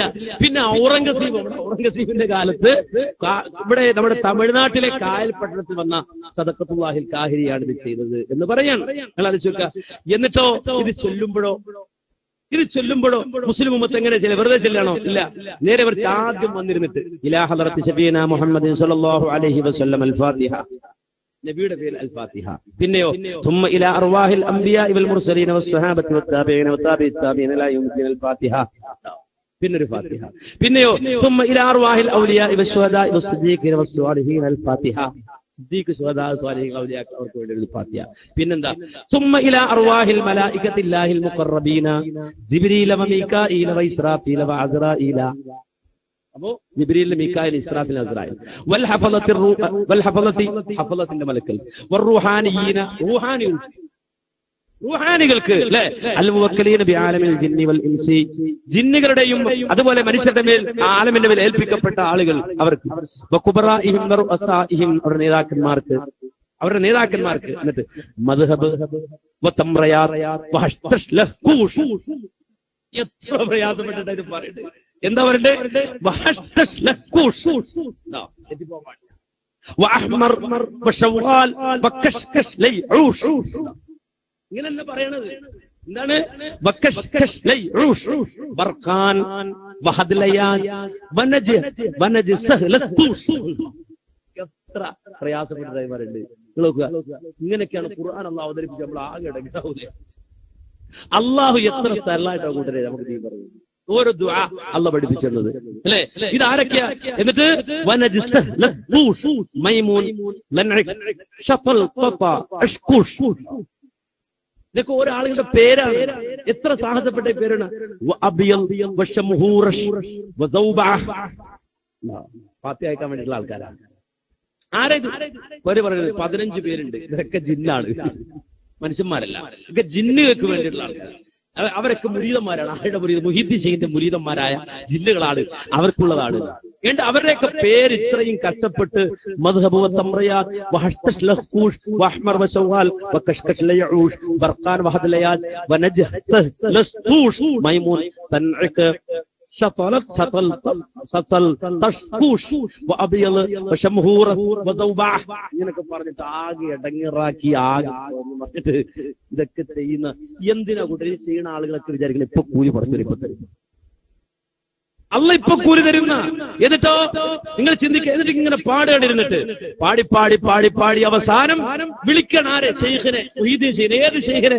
എടാ അള്ളാഹിനോട് മാത്രം തേടടാ, നിന്റെ കൽബിനെ തന്നെ പള്ളിയാക്കടാ, എന്നിട്ട് ആ കൽബിൽ നിന്ന് ഉയരുന്ന പ്രാർത്ഥനകളെല്ലാം പടച്ചവനോട് മാത്രമാക്കടാ എന്ന് പറഞ്ഞ ശൈഖ് ജീലാനിയോട് എങ്കിൽ ഞങ്ങൾ കാണിച്ചു തരാം. അങ്ങനെയൊക്കെ പറഞ്ഞിട്ടുണ്ടോ? എങ്കിൽ കാണിച്ചു തരാം. എന്ത് വൈരാഗ്യം തീർക്കണ പോലാണ് ഈ ആളുകൾ ചെയ്യുന്നത് അല്ലെ? ഈസാ നബിയോട് എവിടെ നോക്കിയാലും അവിടെ ഉണ്ടാക്കും ഈസാ നബിയുടെ വിഗ്രഹം. എന്തൊരു ദേഷ്യം തീർക്കണ പോലെ. ഈസാ നബി അലൈഹി സ്വലാത്തു വസ്സലാം കൂട്ടരെ പറഞ്ഞിട്ടുണ്ടോ ലോകത്ത് ആരോടെങ്കിലും? ഖുർആൻ തന്നെ പറയാണ്. ഞാൻ അള്ളാഹു ചോദിച്ച സന്ദർഭം എന്ത്? അന്ത ഖുൽത ലിന്നാസി ഇത്തഖിദൂനി വഉമ്മിയ ഇലാഹൈനി മിൻ ദൂനില്ലാഹ്. ഈസാ നബിയോടുള്ള ചോദിക്കുന്ന അല്ലെങ്കിൽ ആ റബ്ബ് ചോദിച്ച സന്ദർഭം 2 വ്യാഖ്യാനവും ആയത്തിൽ നൽകിയിട്ടുണ്ട്. 2 വ്യാഖ്യാനമുണ്ട്. ചോദിച്ച സന്ദർഭം അല്ലെങ്കിൽ ചോദിക്കുന്ന സന്ദർഭം എന്ത്? ഓ ഈസാ, എനിക്ക് പുറമെ എന്നെയും എന്റെ ഉമ്മയെയും ഇലാഹാക്കണമെന്ന് നീയാണോ ജനങ്ങളോട് പറഞ്ഞത്? കാരണം അത്രയും വാശിക്ക് ആൾക്കാർ ചെയ്തത്. നീ അത് പറഞ്ഞിട്ടുണ്ടോ? ഈസാനെ പടച്ചോനെ ഞാനത് പറയോ? ഞാൻ പറയോ? തൊട്ടിലിൽ കിടന്ന് ആദ്യമായി ഞാൻ സംസാരിച്ചത് പോലും ആ തൊട്ടിലിൽ കിടന്ന് പിഞ്ചുബാലനായിരിക്കുമ്പോൾ ഞാൻ ഉറക്കെ വിളിച്ചു പറഞ്ഞത് പോലും എന്താണ്? മറ്റൊന്നുമല്ല. ഇന്നി അബ്ദുല്ലാഹി ആതാനിയൽ കിതാബ വജഅലനി നബിയ്യ വജഅലനി മുബാറകൻ ഐനമാ കുന്തു വഔസാനി ബിസ്സലാത്തി വസ്സകാത്തി മാ ദുംതു ഹയ്യാ. ഞാൻ അല്ലാഹുവിന്റെ അടിമയാണ്. ഇന്നി അബ്ദുല്ലാഹ്, ഞാൻ അല്ലാഹുവിന്റെ അടിമയാണ്. ആതാനിയൽ കിതാബ, എനിക്ക് അല്ലാഹു വേദഗ്രന്ഥം തന്നിട്ടുണ്ട്. വജഅലനി നബിയ്യ, അല്ലാഹു എന്നെ പ്രവാചകനാക്കിയിട്ടുണ്ട്. അല്ലാഹുവേ, ഞാൻ തൊട്ടിൽ കിടന്നവരെ സംസാരിച്ചത് അതിന് വിപരീതമായി എന്റെ ജീവിതത്തിന്റെ ഏതെങ്കിലും ഒരു വേളയിൽ ഒരിക്കലെങ്കിലും ഞാൻ അതേ വിളിക്കാൻ നിങ്ങൾക്ക് തേടാനുള്ള ഇലാഹാണെന്ന് ഒരു വട്ടമെങ്കിലും ഞാൻ എന്നെ കുറിച്ചോ എന്റെ ഉമ്മയെ കുറിച്ചോ പറഞ്ഞിരുന്നുവെങ്കിൽ നീ അത് അറിയുമായിരുന്നല്ലോ. അല്ലാഹ് ആരാ? ഈസാ നബി. ആരോട്? പടച്ചവനോട്.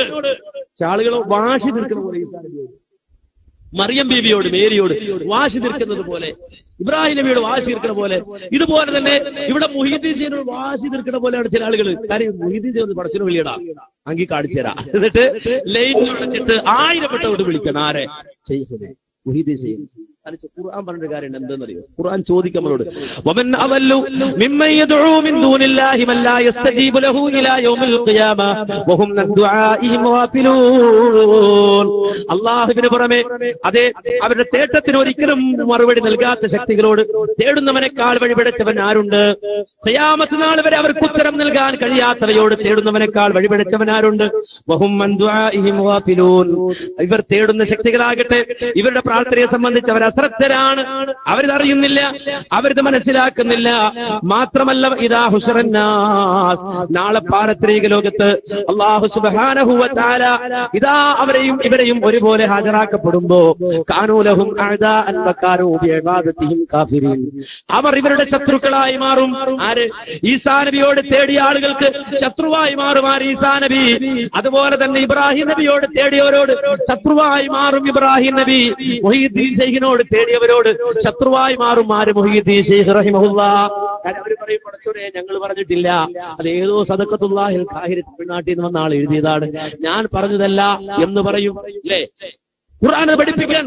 അതേ പരലോകത്ത് വരുമ്പോൾ വഇദാ ഹുശറന്നാസു കാനൂ ലഹും അഅദാഅൻ വകാനൂ ബിഇബാദതിഹിം കാഫിരീൻ, പാരത്രിക ലോകത്ത് പടച്ചവന്റെ മുന്നിൽ വെച്ചുകൊണ്ട് അവർ ഇവരുടെ ശത്രുവായി മാറും. മനസ്സിലാക്കണം. ഇതൊന്നും അറിയുന്ന ആളുകൾ ചിന്തിക്കുന്ന എന്തിനാ ഇത്ര ഇടങ്ങേറായിട്ട്, ഇത്ര പ്രയാസപ്പെട്ടിട്ട് ഖുത്ബിയത്ത് ഓതിയിട്ട് വിളിക്കണം? എന്താ? വമയുനാദിസ്മി അൽഫം ബിഖൽവതിഹി അസ്മൻ ബിഹിമ്മതിഹി സുർമൻ ലിഅഫവതിഹി അജബതുഹു മുസ്രിഅൻ മിൻ അജ്ലി ദഅവതിഹി ഫൽയദഉ യാ അബ്ദൽ ഖാദിർ മുഹയ്യദ്ദീനി. വിളിക്കുന്ന ആളുകൾ 1000 വട്ടം ഒറ്റക്കിരുന്ന് കൊണ്ട് വിളിക്കട്ടെ, ഖൽവത്തിലായി കൊണ്ട് വിളിക്കട്ടെ. ഒറ്റക്കിരുന്നിട്ട് ലൈറ്റ് കണക്കുന്ന അതിനാണ്. മുഹീദ്ദീനെ വിളിക്കുമ്പോൾ ലൈറ്റ് ഓഫ് ആക്കണം. അതിനാ എന്തിന്? ഖൽവത്താകാൻ, ഒറ്റക്കാകാൻ വേണ്ടി ലൈറ്റ് ഓഫ് ആക്കുക.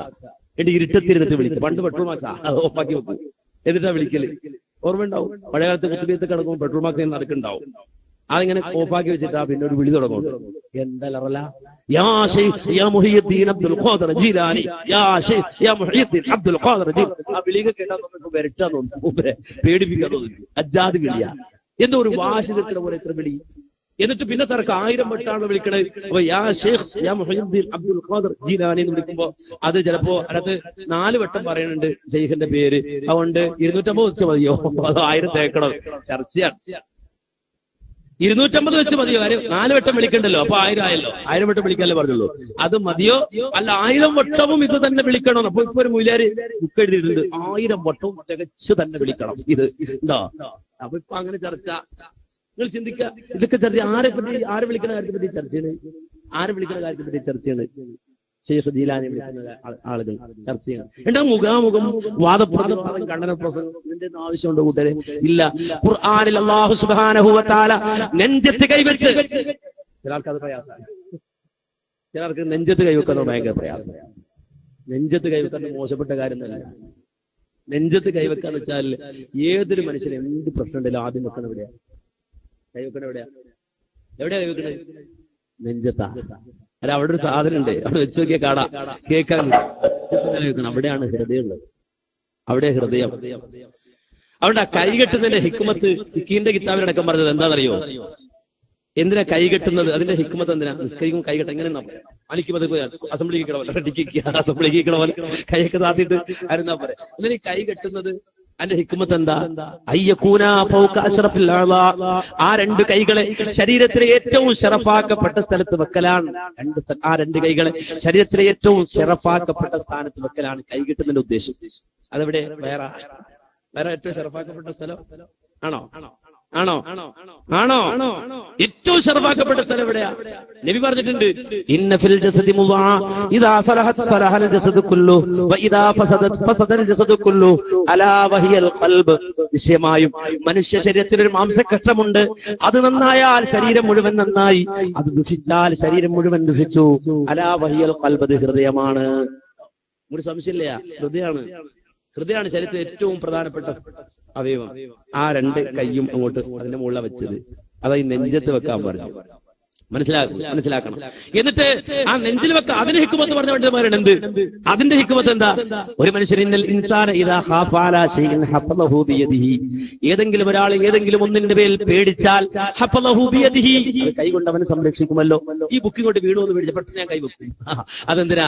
ഹഫളഹു ബിയദിഹി, അത് കൈവച്ചുകൊണ്ട് അതിനെ സംരക്ഷിക്കുകയാണ്. ഇതുപോലെ പാറിപ്പോകുന്നതാണ് കൽബ്, പറന്നു പോകുന്നതാണ് കൽബ്. കൽബ് എന്ന് പറഞ്ഞാൽ തന്നെ കല്ലബ, ഇളകിക്കൊണ്ടിരിക്കുന്നത് എന്നാണ്. കൽബ് എന്ന് പറഞ്ഞാൽ തന്നെ ആടിക്കൊണ്ടിരിക്കും. നിസ്കരിക്കാൻ എന്താ സുബ്ഹാനല്ലാഹ് ഇന്നത്തെ പറ്റ്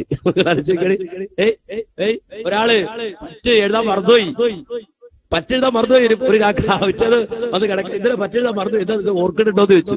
കടക്കാരൻ ഞാൻ ഇപ്പൊ 2 റക്അത്ത് നിസ്കരിക്കട്ടെ, മുമ്പ് പറഞ്ഞതാ, ഓർക്കാൻ പോയതാ. പണ്ടൊരാൾ തറാവീഹ് നമസ്കരിക്കാൻ ഒരു പ്രശ്നം ഉണ്ടാക്കിയ ഒരു കഥ ഞാൻ കേട്ടിട്ടുണ്ട്. തറാവീഹ് നമസ്കരിക്കാൻ നിസ്കാരം കഴിഞ്ഞ ഭയങ്കര പ്രശ്നം പഠിക്കാത്ത ഇയാള്, ഈ മൂലാരി ശരിയല്ല, ഇയാൾ ഓതാറിഞ്ഞൂടാ, ഓതാറിഞ്ഞൂടെ മൂലാരി ശരിയല്ല. അതിന് ആളുകൾ കൂടിയിട്ട് ചല്ലതാക്കി എന്ത് പറ്റി? ഇയാൾക്ക് ഓതാറി, ഇയാൾക്ക് തറാവിസ്കരിക്കാൻ അറിഞ്ഞൂടാ. അത് കാര്യം പറ, കണക്ക് നിസ്കരിച്ച് ഞങ്ങൾക്കൊന്നും പ്രശ്നമില്ലല്ലോ, ഞങ്ങൾക്ക് പ്രശ്നം. അയാൾ പറഞ്ഞു, സാധാരണ ഞാൻ കണക്കൊക്കെ കൂട്ടി കഴിയുമ്പോഴാണ് സലാം വീട്ടല്, ഇതിപ്പോ കണക്ക് തീർന്ന രൂപ സലാം വീട്ടിലാ. കണക്ക് തീർന്ന രൂപ സലാം വീട്ടിൽ ഒരു കച്ചവടക്കാരനാ. നിങ്ങൾ മനസ്സിലാക്കണം. അപ്പോ മനുഷ്യന്റെ കൽബതാണ്, അവിടെ നിൽക്കുമ്പോഴാ കൽബ് പാറല്. അപ്പൊ ഒരു മനുഷ്യൻ ഇന്നൽ ഇൻസാന ഇദാ ഖാഫ അലാ ശൈഇൻ ഹഫളഹു ബിയദിഹി, ഒരു മനുഷ്യൻ തന്റെ ഏതെങ്കിലും ഒരു കാര്യത്തിൽ പേടിച്ചാൽ കൈവച്ചതിനെ സംരക്ഷിക്കുമല്ലോ. അവന്റെ കൈവെക്കാൻ പറഞ്ഞു. നമുക്ക് പണ്ഡിതന്മാരെ വിൽക്കുന്ന തവലൊക്കെ എഴുതിച്ചാൽ അതൊക്കെ ഒന്ന് മനസ്സിലാക്കിയിട്ട് എങ്ങനെ നെഞ്ചത്ത് കൈവെക്കണം. ആയിക്കോട്ടെ, നീ എവിടെ കൈവച്ചാലും ആ കൈവച്ചിട്ട് പറയുന്ന വർത്താനുണ്ട്. എന്താ പറയണേ? എങ്ങോട്ട് തിരിഞ്ഞിട്ട്? കഅബാലയത്തിലേക്ക് തിരിഞ്ഞിട്ട്, എങ്ങോട്ടെങ്കിലും നോക്കിയിട്ടല്ല, വിശുദ്ധമായ കഅബാലയത്തിലേക്ക് തിരിഞ്ഞിട്ട്. ഏത് കഅബാലയം? ഇന്ന അവ്വല ബൈത്തിൻ മുദിഅ ലിന്നാസി ലല്ലദീ ബിബക്കത മുബാറകൻ വഹുദൽ ലിൽആലമീൻ, ലോകത്ത് അല്ലാഹുവിനെ മാത്രം ആരാധിക്കുവാൻ വേണ്ടി പടുത്തുയർത്തപ്പെട്ട അല്ലാഹുവിന്റെ ഭവനമായ വിശുദ്ധമായ കഅബാലയത്തിലേക്ക് തിരിഞ്ഞിട്ട് ചെറുതും വലുതുമായ ശുദ്ധിയിൽ നിന്ന് ശുദ്ധിയായിട്ട് ആ റബ്ബിനെ സ്തുതിച്ചുകൊണ്ട് പറയുന്ന വാചകം, അൽഹംദുലില്ലാഹി റബ്ബിൽ ആലമീൻ അർറഹ്മാനിർ റഹീം മാലികി യൗമിദ്ദീൻ. പ്രപഞ്ചത്തിന്റെ ആ നാഥനായ രക്ഷിതാവായ കരുണാഭാരതിയായ റഹ്മാനായ റഹീമായ കാരുണ്യത്തിന്റെ കേദാരമായ മാലിക് യൗമുദ്ദീൻ പ്രതിഫല ദിവസത്തിന്റെ ഉടമസ്ഥനായ അല്ലാഹുവേ, നിനക്കാകുന്നു സർവസ്തുതിയും എന്ന് പറഞ്ഞിട്ട് ആ മനുഷ്യൻ അവിടെ വെച്ച് പറയുന്നു, ഇയ്യാക നഅ്ബുദു വ ഇയ്യാക നസ്തഈൻ, അല്ലാഹുവേ, നിന്നെ മാത്രമാണ് ഞങ്ങൾ ആരാധിക്കുന്നത്, നിന്നോട് മാത്രമാണ് ഞങ്ങൾ സഹായം തേടുന്നത്. ഇത് പറഞ്ഞ ആൾക്കാരല്ലേ കൂട്ടര് നമ്മളൊക്കെ? സുന്നി പറഞ്ഞില്ലേ, ജമാഅത്താരൻ പറഞ്ഞില്ലേ, മുജാഹിദ് പറഞ്ഞില്ലേ, തബ്ലിയാരൻ പറഞ്ഞില്ലേ, നിസ്കരിച്ചോനൊക്കെ പറഞ്ഞില്ലേ, അല്ലേ? പറഞ്ഞില്ലേ? പറഞ്ഞു. ഇനി ഒരു ചോദ്യം ചോദിക്കും, നിങ്ങൾ കളവ് പറഞ്ഞാണോ? പടച്ചവനോട് കള്ളം പറഞ്ഞതാ? പടച്ചവനെ പറ്റിക്കാൻ വേണ്ടി പറഞ്ഞതാ ആണോ? അങ്ങനെ ചില ആൾക്കാർ വന്നിട്ട് ഒരാളെ പറ്റിക്കാൻ വേണ്ടി അങ്ങനെയൊക്കെ പറയും. അങ്ങനെ പറഞ്ഞതാണോ? അതോ കൽബ് അറിഞ്ഞു പറഞ്ഞതാണോ? ഹൃദയം അറിഞ്ഞു പറഞ്ഞാണോ? ഇയ്യാക നഅ്ബുദു വ ഇയ്യാക നസ്തഈൻ, അല്ലാഹുവേ, നിന്നെ മാത്രം ഞങ്ങൾ ആരാധിക്കുന്നു, നിന്നോട് മാത്രം ഞങ്ങൾ സഹായം തേടുന്നു.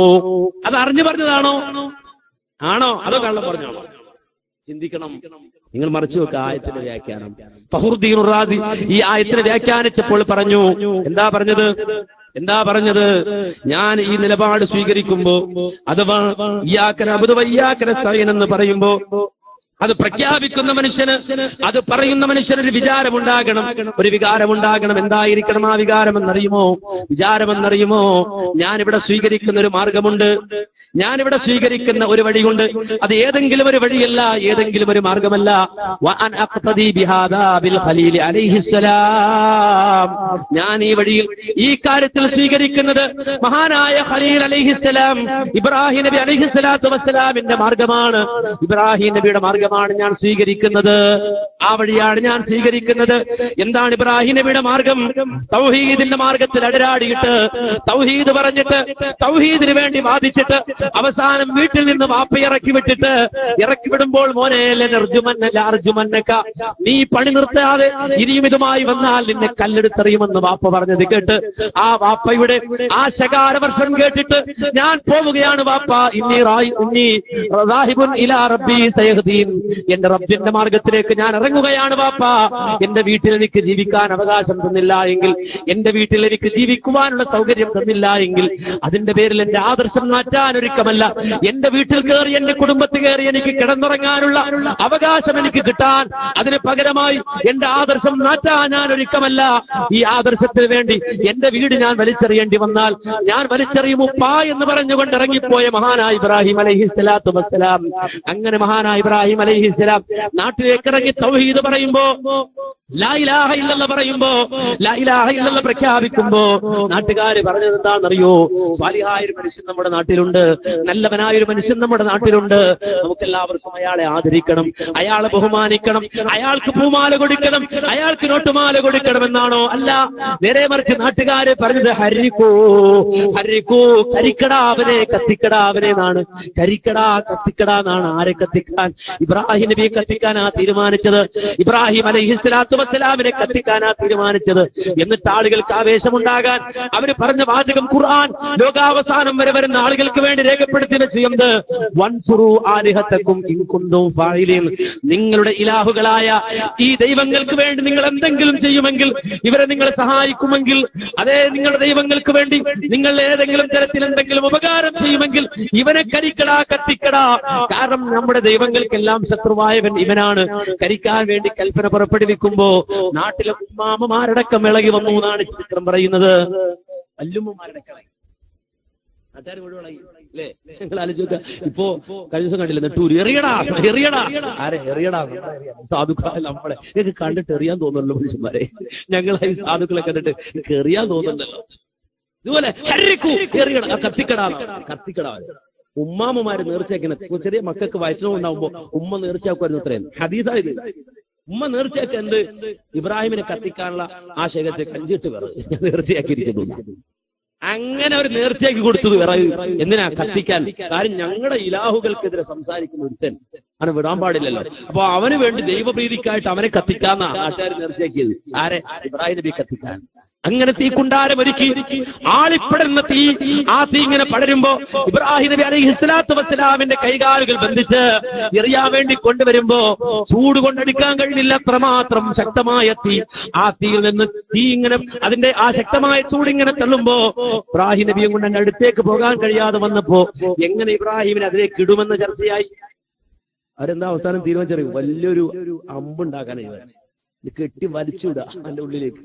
ഇബ്രാഹിം നബി അടുക്കാൻ കഴിയുന്നത് അത്ര ചൂടാ. അങ്ങനെ പ്ലാൻ ആവിഷ്കരിച്ച അവസാനം ഇബ്രാഹിം നബി അലൈഹിസ്സലാത്തു വസ്സലാമിനെ എറിയാനുള്ള സർവ്വ ഉപകരണങ്ങളും ഉണ്ടാക്കി വെച്ചിട്ട് കൈകാലുകൾ ബന്ധിച്ച് ഇബ്രാഹിം നബി അവിടെ കൊണ്ടുവന്ന് നിർത്തിയ ഘട്ടത്തിൽ ഇറങ്ങി വരുന്നു നാമൂസുൽ അമീൻ മലക്ക് ജിബ്രീൽ അലൈഹിസ്സലാം. ഇറങ്ങി വന്നുകൊണ്ട് പറയുകയാണ് ആരോട്? മഹാനായ ഇബ്രാഹിം നബിയോട്, ഹല്ലക ഹാജ യാ ഇബ്രാഹിം, ഹല്ലക യാ ഹാജ യാ ഇബ്രാഹിം. ഇബ്രാഹിമേ, എന്തെങ്കിലും ഹെൽപ്പ് വേണോ നിങ്ങൾക്ക്? എന്തെങ്കിലും ഒരു സഹായം വേണോ നിങ്ങൾക്ക്? ഞാൻ സഹായിക്കണോ നിങ്ങളെ? പറയൂ.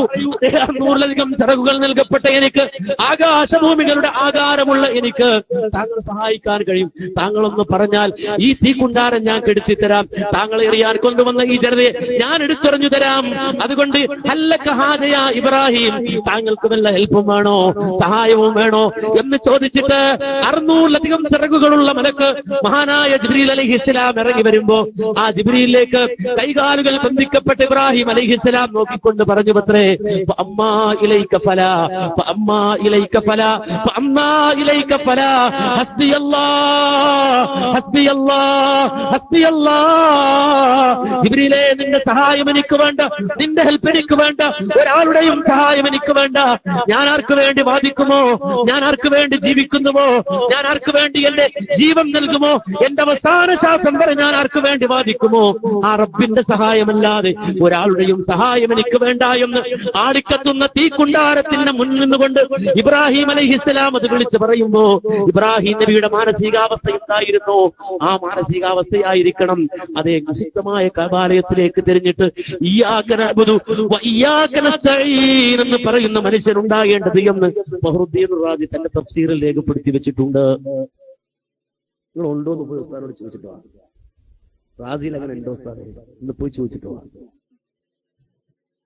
നിങ്ങൾ മനസ്സിലാക്കുക, ഒരിക്കൽ ജീവിതത്തിൽ ഒരിക്കൽ ഇങ്ങനെ പറയാൻ പറ്റും. ഒറ്റ പ്രാവശ്യം ഇയ്യാക നഅ്ബുദു വ ഇയ്യാക നസ്തഈൻ. അർത്ഥം ആശയം ഖൽബിൽ തട്ടി ഒരിക്കൽ ഒരു പ്രാവശ്യം പറയാൻ നമ്മുടെ മൂല്യന്മാര് സമ്മതിക്കൂടുക. പറയാൻ കഴിയോ? നമ്മളെ കൊണ്ട് പറയിപ്പിക്കോ? നമുക്ക് ആ ഒരു മാനസികമായി ഈമാനികമായ ഉയർച്ച തരുവോ? മരിക്കുന്ന വേളയിൽ പോലും യാ ശൈഖ് യാ മുഹീദ്ദീൻ എന്നാണോ വിളിക്കേണ്ടത്, അതോ ലാ ഇലാഹ ഇല്ലല്ലാഹ് ചെല്ലണ്ട് എന്ന് ചോദിച്ചപ്പോൾ പറഞ്ഞു യാ ശൈഖ് യാ മുഹീദ്ദീൻ എന്ന് വിളിച്ചാൽ മതി, അവിടെ ലാ ഇലാഹ ഇല്ലല്ലാഹ് സാഹചര്യം കിട്ടിക്കോളും. നിങ്ങൾ ആലോചിച്ച്, മരിക്കുന്ന മനുഷ്യനോട് പോലും അങ്ങനെ ചെയ്താൽ അത് തെറ്റല്ല എന്ന് പറയുന്ന അവസ്ഥയിലേക്ക് മാറിപ്പോയ ആളുകൾ നമ്മുടെ നാട്ടിൽ ജീവിക്കുമ്പോൾ, സുഹൃത്തുക്കളെ, സഹോദരങ്ങളെ, നമ്മുടെ തൗഹീദ് നാമാണ് സംരക്ഷിക്കുന്നത്, വേറെ ആരും സംരക്ഷിക്കില്ല, വേറെ ആരുമില്ല. നമ്മുടെ തൗഹീദ് അത് സംരക്ഷിക്കേണ്ടവർ നമ്മളാണ്. അത് ഉസ്താദ് സംരക്ഷിച്ചോളും, മുല്യാര് നോക്കിക്കോളും, കാലിയാര് നോക്കിക്കോളും എന്ന് വിചാരിക്കരുത്. അത് ഞാൻ സംരക്ഷിക്കണം. എന്റെ തൗഹീദിനെ, എന്റെ ആദർശത്തെ, എന്റെ ജീവിതത്തിൽ ഞാൻ ഉൾക്കൊണ്ട ഈ ആദർശത്തെ ഞാൻ സംരക്ഷിക്കണം. ഏതുവരെ? ഖുർആൻ പറഞ്ഞു, ഫഅ്ബുദു റബ്ബക ഹത്താ യഅതിയകൽ യഖീൻ. മരിക്കുന്ന വേളയിൽ പോലും, മരണമുറപ്പാകുന്ന വേളയിൽ പോലും, ആ വേളയിൽ പോലും അല്ലാഹുവിനെ മാത്രം ആരാധിക്കണം, റബ്ബിനോട് മാത്രം തേടണം. മരിക്കുന്ന സക്രാത്തിന്റെ ഹാലിൽ പോലും അല്ലാഹുവിനോട് മാത്രം തേടണം, അല്ലാഹുവിനെ മാത്രം ആരാധിക്കണമെന്ന് ഖുർആൻ പറയുമ്പോ, ആ അവസാന നിമിഷം വരെ ഒരാൾക്കും തട്ടിക്കൊണ്ടുപോകാൻ കഴിയാത്ത രൂപത്തിൽ നമ്മുടെ ആദർശത്തെ സംരക്ഷിക്കേണ്ടതുണ്ട്. ഒരു സംഘടന പക്ഷപാതിത്വം, ഒരു കക്ഷിത്വവും വേണ്ട. നമ്മുടെ ഈമാൻ, നമ്മുടെ വിശ്വാസം, നമ്മുടെ ആ തഖ്വ നമ്മൾ സംരക്ഷിക്കുക. മരിക്കുന്നത് വരെ, അവസാന സെക്കൻഡ് വരെ ആ മരണം നമ്മുടെ മുന്നിലേക്ക്, നമ്മുടെ ജീവിതത്തിലേക്ക് ആഴ്ന്നിറങ്ങി വരുന്ന ആ വേളയിൽ വരെ നമ്മുടെ ശരീരത്തിൽ നിന്ന് ആത്മാവിനെ ഇങ്ങനെ ഊരിയെടുക്കുന്ന ആ സമയത്തും, ആ ആത്മാവിനെ ഇങ്ങനെ ഊരിയെടുക്കുന്ന സന്ദർഭത്തിലും നമുക്ക് പറയാൻ കഴിയണം, ലാ ഇലാഹ ഇല്ലല്ലാഹ്, ലാ ഇലാഹ ഇല്ലല്ലാഹ്, ലാ ഇലാഹ ഇല്ലല്ലാഹ്, അല്ലാഹുവല്ലാതെ ഇലാഹില്ല, അല്ലാഹുവല്ലാതെ ഇലാഹില്ല എന്ന് പറഞ്ഞുകൊണ്ട് യാത്രയാകാൻ കഴിയണം. അതായിരിക്കണം നമ്മുടെ ആഗ്രഹം. അതിനു വേണ്ടിയാകണം നമ്മൾ പ്രവർത്തിക്കേണ്ടത്. അതുകൊണ്ട് വാശിയില്ലാതെ, വൈരാഗില്ലാതെ, ദേഷ്യമില്ലാതെ, യാതൊരുവിധ കക്ഷിത്വവുമില്ലാതെ എന്റെ പ്രിയപ്പെട്ടവരെ വലിച്ചെറിയൂ. എന്ത്? സർവ്വവിധ പീറക്കിതാബുകളും മാലക്കിതാബുകളും കുതുബിയ്യത്തും മാലകളും മങ്കൂസ് മൗലിദും അള്ളയല്ലാത്തവരോട് തേടാൻ വേണ്ടി എഴുതിക്കൂട്ടിയ സർവമാന കള്ളക്കിതാബുകളും ദൂരേക്ക് വലിച്ചെറിഞ്ഞിട്ട് മടങ്ങൂ.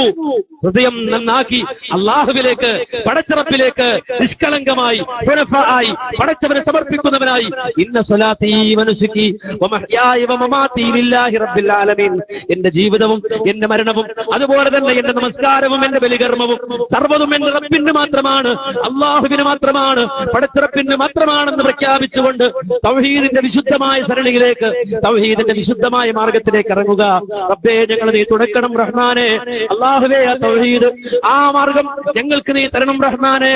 ജീവിതത്തിന്റെ അന്ത്യം വരെ ലാ ഇലാഹ ഇല്ലല്ലാഹ് എന്ന ആദർശം സ്വീകരിക്കാൻ, ആ മാർഗത്തിൽ ഉറച്ചു നിൽക്കാനുള്ള തൗഫീഖ് തരണേ റഹ്മാനെ. അല്ലാഹുവേ, ഞങ്ങളുടെ ജീവിതത്തിൽ സംഭവിച്ചു പോയ ചെറുതും വലുതുമായ പാപങ്ങൾ ഞങ്ങൾക്ക് നീ പുറത്തു മാപ്പാക്കി തരണേ റഹ്മാനെ. അല്ലാഹുവേ, ഞങ്ങളുടെ ഇന്നലകൾ അറിയുന്നവനാണ് നീ, ഞങ്ങളുടെ നാളെ അറിയുന്നവനാണ് നീ. അല്ലാഹുവേ, ഞങ്ങളുടെ ജീവിതത്തിൽ ഏത് തരത്തിലുള്ള നന്മകളുണ്ടോ അത് നിറച്ചു തരണേ റഹ്മാനെ. അല്ലാഹുവേ, ഞങ്ങളുടെ ജീവിതത്തിൽ ഏതെല്ലാം തിന്മകളുണ്ടോ അത് ഒഴിച്ചു തരണേ റഹ്മാനെ. അല്ലാഹുവേ, മുഖ്ലിസായ നിലയിൽ ജീവിക്കാനുള്ള തൗഫീഖ് തരണേ റഹ്മാനെ. അല്ലാഹുവേ, ഞങ്ങളുടെ മാതാപിതാക്കൾക്ക്, ഞങ്ങളുടെ ബന്ധുജനങ്ങൾക്ക്, ഞങ്ങളുടെ സ്നേഹിതന്മാർക്ക്, ഞങ്ങളുടെ ഇണകൾക്ക്, ഞങ്ങളുടെ സന്താനങ്ങൾക്ക്, ഞങ്ങളുമായി പരിചയമുള്ളവർക്ക്, ഞങ്ങളുമായി ഇടപഴകുന്നവർക്ക് നീ സ്വർഗം നൽകണം റഹ്മാനെ.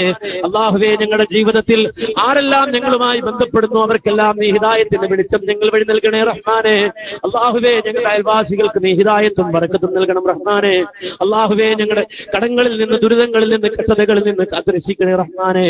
അല്ലാഹുവേ, ഞങ്ങളുടെ നാവിന് നീ ബലം തരണേ റഹ്മാനെ. അല്ലാഹുവേ, നിന്റെ തൗഹീദ് പറയാനുള്ള ബലം തരണേ റഹ്മാനെ. അതിനാവശ്യമായ ഇൽമു തരണേ റഹ്മാനെ. അതിനാവശ്യമായ ഫഹ്മ് തരണേ റഹ്മാനെ. നിന്റെ റസൂലെ ഇത്തിബാ ചെയ്യാനുള്ള തൗഫീഖ് തരണേ റഹ്മാനെ. അല്ലാഹുവേ, ഞങ്ങളുടെ ജീവിതത്തിൽ നിനക്കിഷ്ടമില്ലാത്തത് എപ്പോഴെങ്കിലും സംഭവിച്ചു പോയിട്ടുണ്ടെങ്കിൽ ഞങ്ങൾക്ക് നീ മാപ്പ് തന്ന് അനുഗ്രഹിക്കണേ റഹ്മാനെ. റബ്ബനാ ആതിനാ ഫിദ്ദുനിയാ ഹസന വഫിൽ ആഖിറതി ഹസനത്തുൻ വഖിനാ അദാബന്നാർ. റബ്ബനാ തഖബ്ബൽ മിന്നാ ഇന്നക അൻതസ് സമീഉൽ അലീം വതുബ് അലൈനാ إنك أنت التواب الرحيم. ربنا اغفر لنا ولإخواننا الذين سبقونا بالإيمان ولا تجعل في قلوبنا غلا للذين آمنوا ربنا إنك رؤوف رحيم. والحمد لله رب العالمين. السلام عليكم ورحمة الله وبركاته.